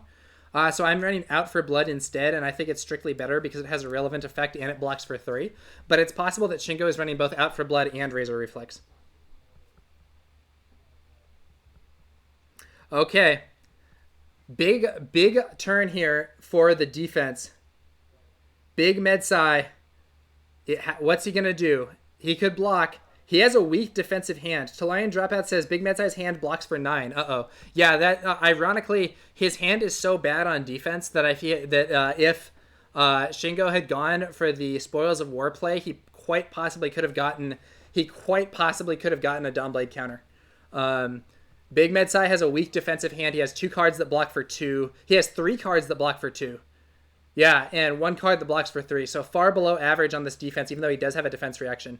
He's going to block with just his drone, I believe, here. So he blocks for 2 against 6 damage, so he would take 4. And I think we're going to see 2 attack reactions being played. So first attack reaction, Stroke of Foresight. Draws a card. It's a route! Oh, but he can't play it. He can't play it. He doesn't have the energy. That route, if he had 1 more energy, that route actually could be lethal here. But he doesn't have it. Because he's going to have to put one of those cards back, so he can't keep the route. He's probably going to put it on top, though, and try to go for the kill next turn. Yeah, and he does put the route back on top. So then Stroke of Foresight plays. This is now strength 9, so it would deal 7 damage. Flick Flack coming out to block 2, so there's a total of 4 being blocked. This is 7 damage. Or no, I'm sorry. So it's 9, 10, 11, 12 now. He does play the Razor Reflex. 12 against 4. So this is actually going to hit for 8 and put Big Medsai on 1 life. 1 life for Big Medsai. Maybe not playing that Spoils of War was good. He was able to do the explosive big attack reaction turn, get a lot of damage through against this weaker defensive hand. He might have drawn out. He might have had to deal with more defense if he had gone for the Spoils of War. So this way, he's maybe able to sneak that damage in. Only 4 defense from Big Medsai against a crazy 12 offense from all those red cards. 8 damage inflicted, 1 life remaining, but he does have that Sigil of Solace to keep him alive. So this isn't going to be like Steelblade Shunt, you're dead. Wow, blue Sink Belows in hand, but that's actually good. That's going to fuel a lot of aggression. He has what he needs. He can close the game. He can potentially close the game unless we see a huge block, because there's the route and the Out for Blood. He can play the Spoils of War, swing. Then he would have 1 energy floating, and if he keeps his whole hand, he has what it takes. If he keeps his whole hand, he has what it takes here. And a Razor Reflex coming out from Big Medsai does get some damage through. So we're now seeing both players on low life. 3 life to 1 life. 3 life for Shingo. Talion Dropout says, nice play from Warrior. This could be big. I actually, I was originally thinking he should have played that Spoils. I'm now thinking what he did was actually better. I could be wrong, but I think what he did might have been better. I think that because he didn't know his opponent had a weak block hand, it may have been actually a safer option to try to get the sneaky damage rather than potentially just have another hand blunted. Here we go. He's going big. He has the Spoils of War. He has the Out for Blood. He has the route. He has the energy to play all of it. This is potentially going to be a lethal turn. Can Big Medsai put up enough defense to survive this huge turn from our Warrior player? Spoils of War. Next weapon attack, +2 and go again. Whenever a weapon you control hits this turn, create 2 copper. So swinging in for 5 with go again. 2 copper on hit. This could be it. There's a route in hand and an Out for Blood in hand. This is a huge opportunity. Big Medsai might be dead. right here. He does have a hand that blocks for 11. He can throw out a lot of defense, but I don't think it's enough. I don't like if he throws out his hand and blocks 11. No, wait a minute though. He has the sigil. He has the sigil. If he throws out his hand and blocks for 11, Out for Blood and Rout can be played, which would get the attack up to 11 and send a card back, but then the Sigil of Solace saves him and leaves him at 1. But he's got to block with his entire hand to live through this route. Is he going to do it? If he blocks less, he is going to be, the defense is going to get pushed through. This is such an intense moment. It's not, I thought it was game, but it's not quite, because there isn't the energy to do the second attack. Once again, if he still had his courage, the situation would be very different. But without courage of Blade Hold, he doesn't have the energy to do that second attack. But if Big Medsai overblocks by only 1 or if he doesn't overblock or overblocks with only 1 card, he's dead. There isn't going to be a second attack to Larian.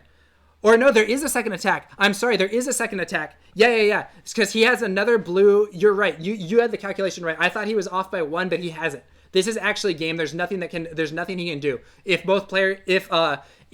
Shingo plays this correctly, he will be able to get the second attack, and that Out for Blood will get reprise for the +1. Will he see it? Will Big Medsai block appropriately? This could be the game. This is so intense. I think it's game, and I think our warrior player has won, but we could see an error. We could see something happen. But I think this is it. I think this hand has the aggression that he needs to win the game, with the tall Dorinthea perhaps going to prevail against the Ira deck. You know, these tall Dorinthea decks built to fight Ira, I think they have the tools they need, and I believe that Shingo is going to use those tools to take the win in this game. But we're going to see. It's not over yet. He could make a mistake. He could make a mistake. Big Medsai, I think, in the tank here, thinking about what he's going to do. Thinking about how he's going to defend against this attack. He might just be dead outright if he doesn't block enough.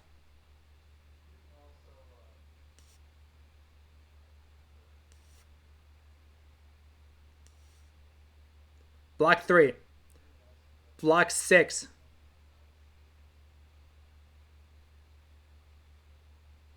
He's thinking. If he blocks just 6, he's dead right now. Just like route and you're dead. Game over.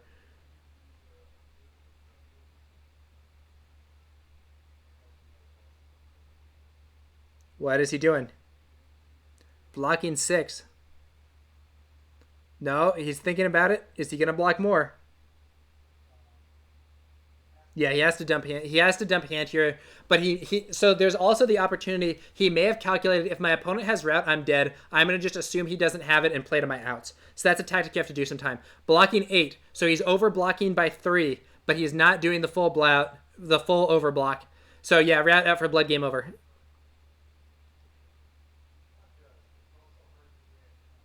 Is that what we're going to see here? Route, Out for Blood, game over?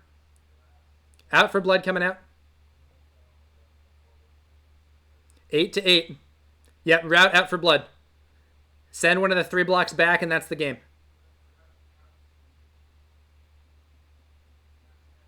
Probably you send okay, so he sends the CNC back. No, wait, it's not over. Or wait, is it over? It is. No, it is over. Yeah, he's only blocking 5. He's only blocking 5, and he's taking 6. Yeah, he's dead. That's game. For a moment, I thought it wasn't game because he was going to be able to block against the next one for more, but because he didn't do the full block, he's dead, yeah. So I think they're just discussing what's happening here, and they've decided, I believe, that the game is now over. I'm not entirely sure. But, yeah. What's happening here? I think they're just talking out the hypothetical. I believe this game is over because this attack is 3 plus 2, so that's 5, plus 3, so that's 8. Plus 3, so that's 11, and then there's only 5 block, so 6 damage gets through. That's the game. What a game! Yep, and he does the life subtraction to show it for the stream. -1 life. Shingo with the win. Tall Dorinthea able to take down another tournament against Ira, I believe, assuming that Shingo was also undefeated. I don't know about that. But at the very least, in the final game here, Shingo takes the win with tall Dorinthea prevailing over Ira. I think they're just seeing what would have happened. And yeah, I think that in this situation, yeah, so if he's thinking, had I overblocked it completely, would I have lived? And the answer is no. Oh, Shingo's actually 3-1 now, so there's a tie. There's a tie. I actually don't know what their tiebreak is. I think Shingo wins. I think Shingo wins because I think first tiebreak is win. Wait, are there other 3-1s? I actually don't know how this works. I think first tiebreak is if you've won against the other people with the same record as you, which would mean that Shingo would be the winner. Yeah, yeah, and then they're showing that situation that we were describing earlier, that I was getting wrong and Talarian Drophouse was getting right, where in this situation, he would have gone to 1 life, he could have blocked, but then would have died because of the +1 from the Out for Blood, so that's game. What a game. What a game. I'm very happy that I got to stream that. That was a very exciting match, guys. Happy to stream such a match. And a victory, I think... a victory there for the... I don't know if he won the whole tournament. You know, they'll have to do their tiebreakers. I don't really know how the tiebreakers work. But a victory for the tall Dorinthea build against Ira. That was a great showcase, actually, I think, of the gameplay. We even got to see that counter pick Unmovable paying off to stop that second hit from the Iron Song Determination. Very interesting game. Ultimately, Shingo did prevail. Congratulations to him for the win there. And yeah, this is a, you know, these are decks that people have really been talking about recently, with Tall Dorinthea as a strong aggro deck that specifically has some tools to counter Ira in particular. And then Ira, of course, as something that's been kind of the meta boogeyman for a while. But in this showdown between the two, we did see the counter pick option prevailing, with Tall Dorinthea defeating Ira there for the victory. All right, guys, thanks for watching. I'm gonna see if I can get the tournament results and find out who the eventual winner was. I'm gonna switch over real fast. Spud You Like suggests that there's quite a few 3-1s, but Simon was first place, so I think Shin wins it. Story Circle 12, aka Alan, saying tight game, well played to both. Talarian thanking Alan for hanging out. PRF Shine saying very nice commentary rundown in the match, a very soothing voice. I don't know how soothing my voice is, man. I felt very excited during this game. I don't know that I would say it was the most relaxing commentary, but it was an exciting game to commentate, at least from my perspective, and I'm happy to hear that you enjoyed it as well. So we're going to be broadcasting later on tonight, 5 o'clock p.m. Pacific, 8 o'clock p.m. Eastern. So that's going to be in about 4 hours, a little bit more. I'm going to be doing another stream that is going to have my commentary on a recorded game, which was actually myself versus Big Medsai in the finals of the UK Online League Season 2. So I'm going to be streaming that live, and so it's a recorded game, but I'm going to be streaming live commentary on it. Feel free to come out and hang out and chat, do anything like that, and we'll see what happens. Okay, so I think it's all concluded, and we're waiting for the final tournament results here. Final standings. I'm going to ask the TO. so that I can get the final standings to you. I believe that's the end of this event because it is going to be played without a cut. It's late at night over in Sweden. I believe we're at 9 or 10 p.m. over in Sweden, so I think they're going to just finish the event there without a cut. I'm asking on Discord what the final standings were, and we will hopefully have that result to you shortly. Big Medsai said, what was the feeling in the room on that one? My feeling was mixed. Oh, and Shingo also in chat. Both of the players coming back, hanging out in the chat after the game, talking about it. Give us your opinion on the game. Yeah, I think it was tight, man. I think it was a really exciting game, very close. So saving that Spoils of War I thought was a mistake, but I think it panned out. The sneaky double reaction there getting in. It was a very interesting one. Talarian Dropout saying, great game, bro, coming from a fellow Tall Dorinthea player. And also nice game to Big Medsai. Yeah, very interesting game. Very, very interesting game in my opinion. It was an intense one. I thought there were times when I thought that Shingo was winning. There were times when I thought Big Medsai might manage to blunt his momentum. It was a very interesting game, and I was excited to be able to stream it. I think that was one of the most exciting games that I've streamed for a while. And Story Circle 12, aka Alan, also saying not playing the Spoils of War was amazing. Shingo says gotta be sneaky against Sai. He knows the matchup too well. Yeah, so normally I definitely would have played that Spoils of War and gone in.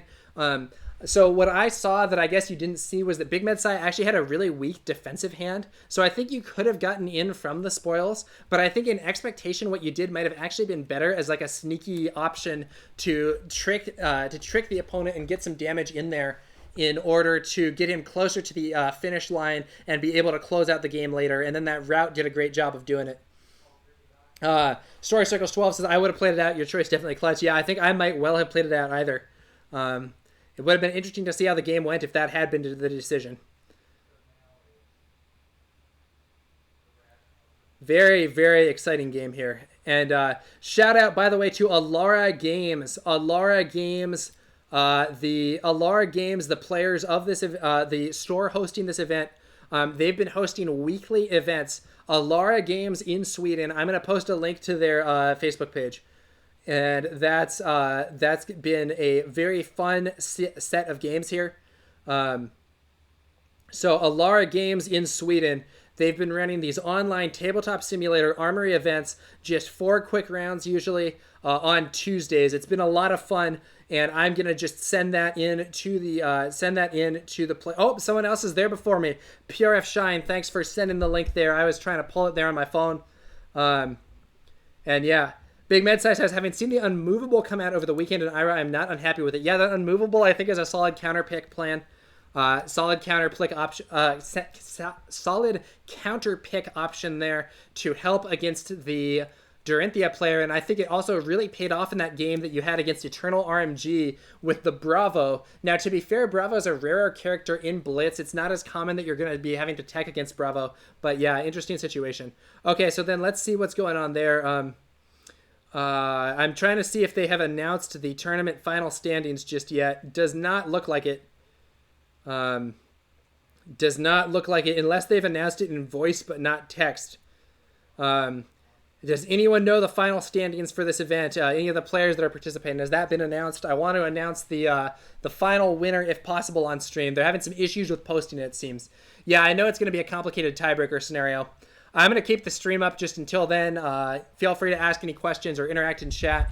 I think this was a great stream. They're showing several games from the Ira deck that were pretty solid. And then at the end, the Ira versus Tall Dorinthea. That's a big matchup, I think, in the current meta, at least in the US and UK. These Tall Dorinthea decks have become prevalent as a counter to Ira. And so we're seeing them be played more frequently. We are also seeing Ira herself played more frequently. We do have a quick, we have a meta breakdown here coming in, meta breakdown from the tournament. So this is not the final results. This is just going to be the meta. And they are saying,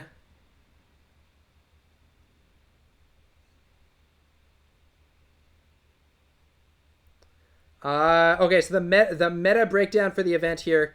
We have several. Okay, so we have Dorinthea was actually the most common deck this time. I think people playing that as a potential Ira counter. 5 Dorintheas, 2 Iras, 1 Kassai, 1 Reinar, 1 Viserai, 1 KO, and 1 Bravo. That was the meta for this tournament. So 12-man tournament. And it sounds like... okay, so we had the final results, and it sounds like Big Med Sai did end up winning.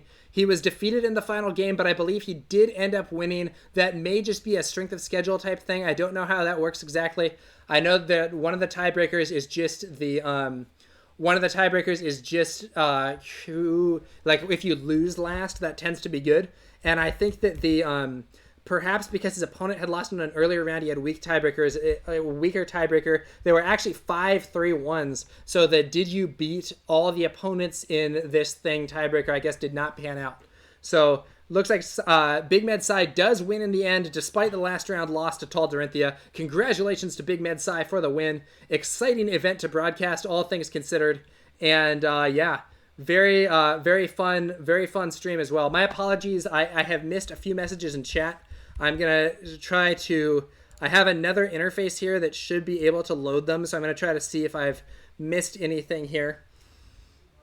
Let's see. The phone Discord app is very convenient, but it's not quite perfect for these chats. It does seem to erase the backlog more quickly than I would prefer. by which I mean it does it at all. I would prefer to just have the backlog all the way back even to a previous stream maybe. But that's okay. That's okay.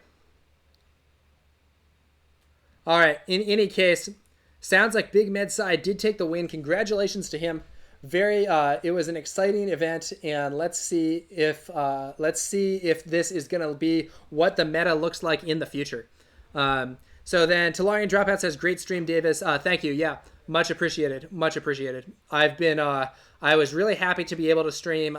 Really happy to be able to stream this event, and I thought it was a lot of fun, and there was some cool stuff going on as well. Yeah. So then some of the other things loading. PRF Shine saying 11th place. Let's go.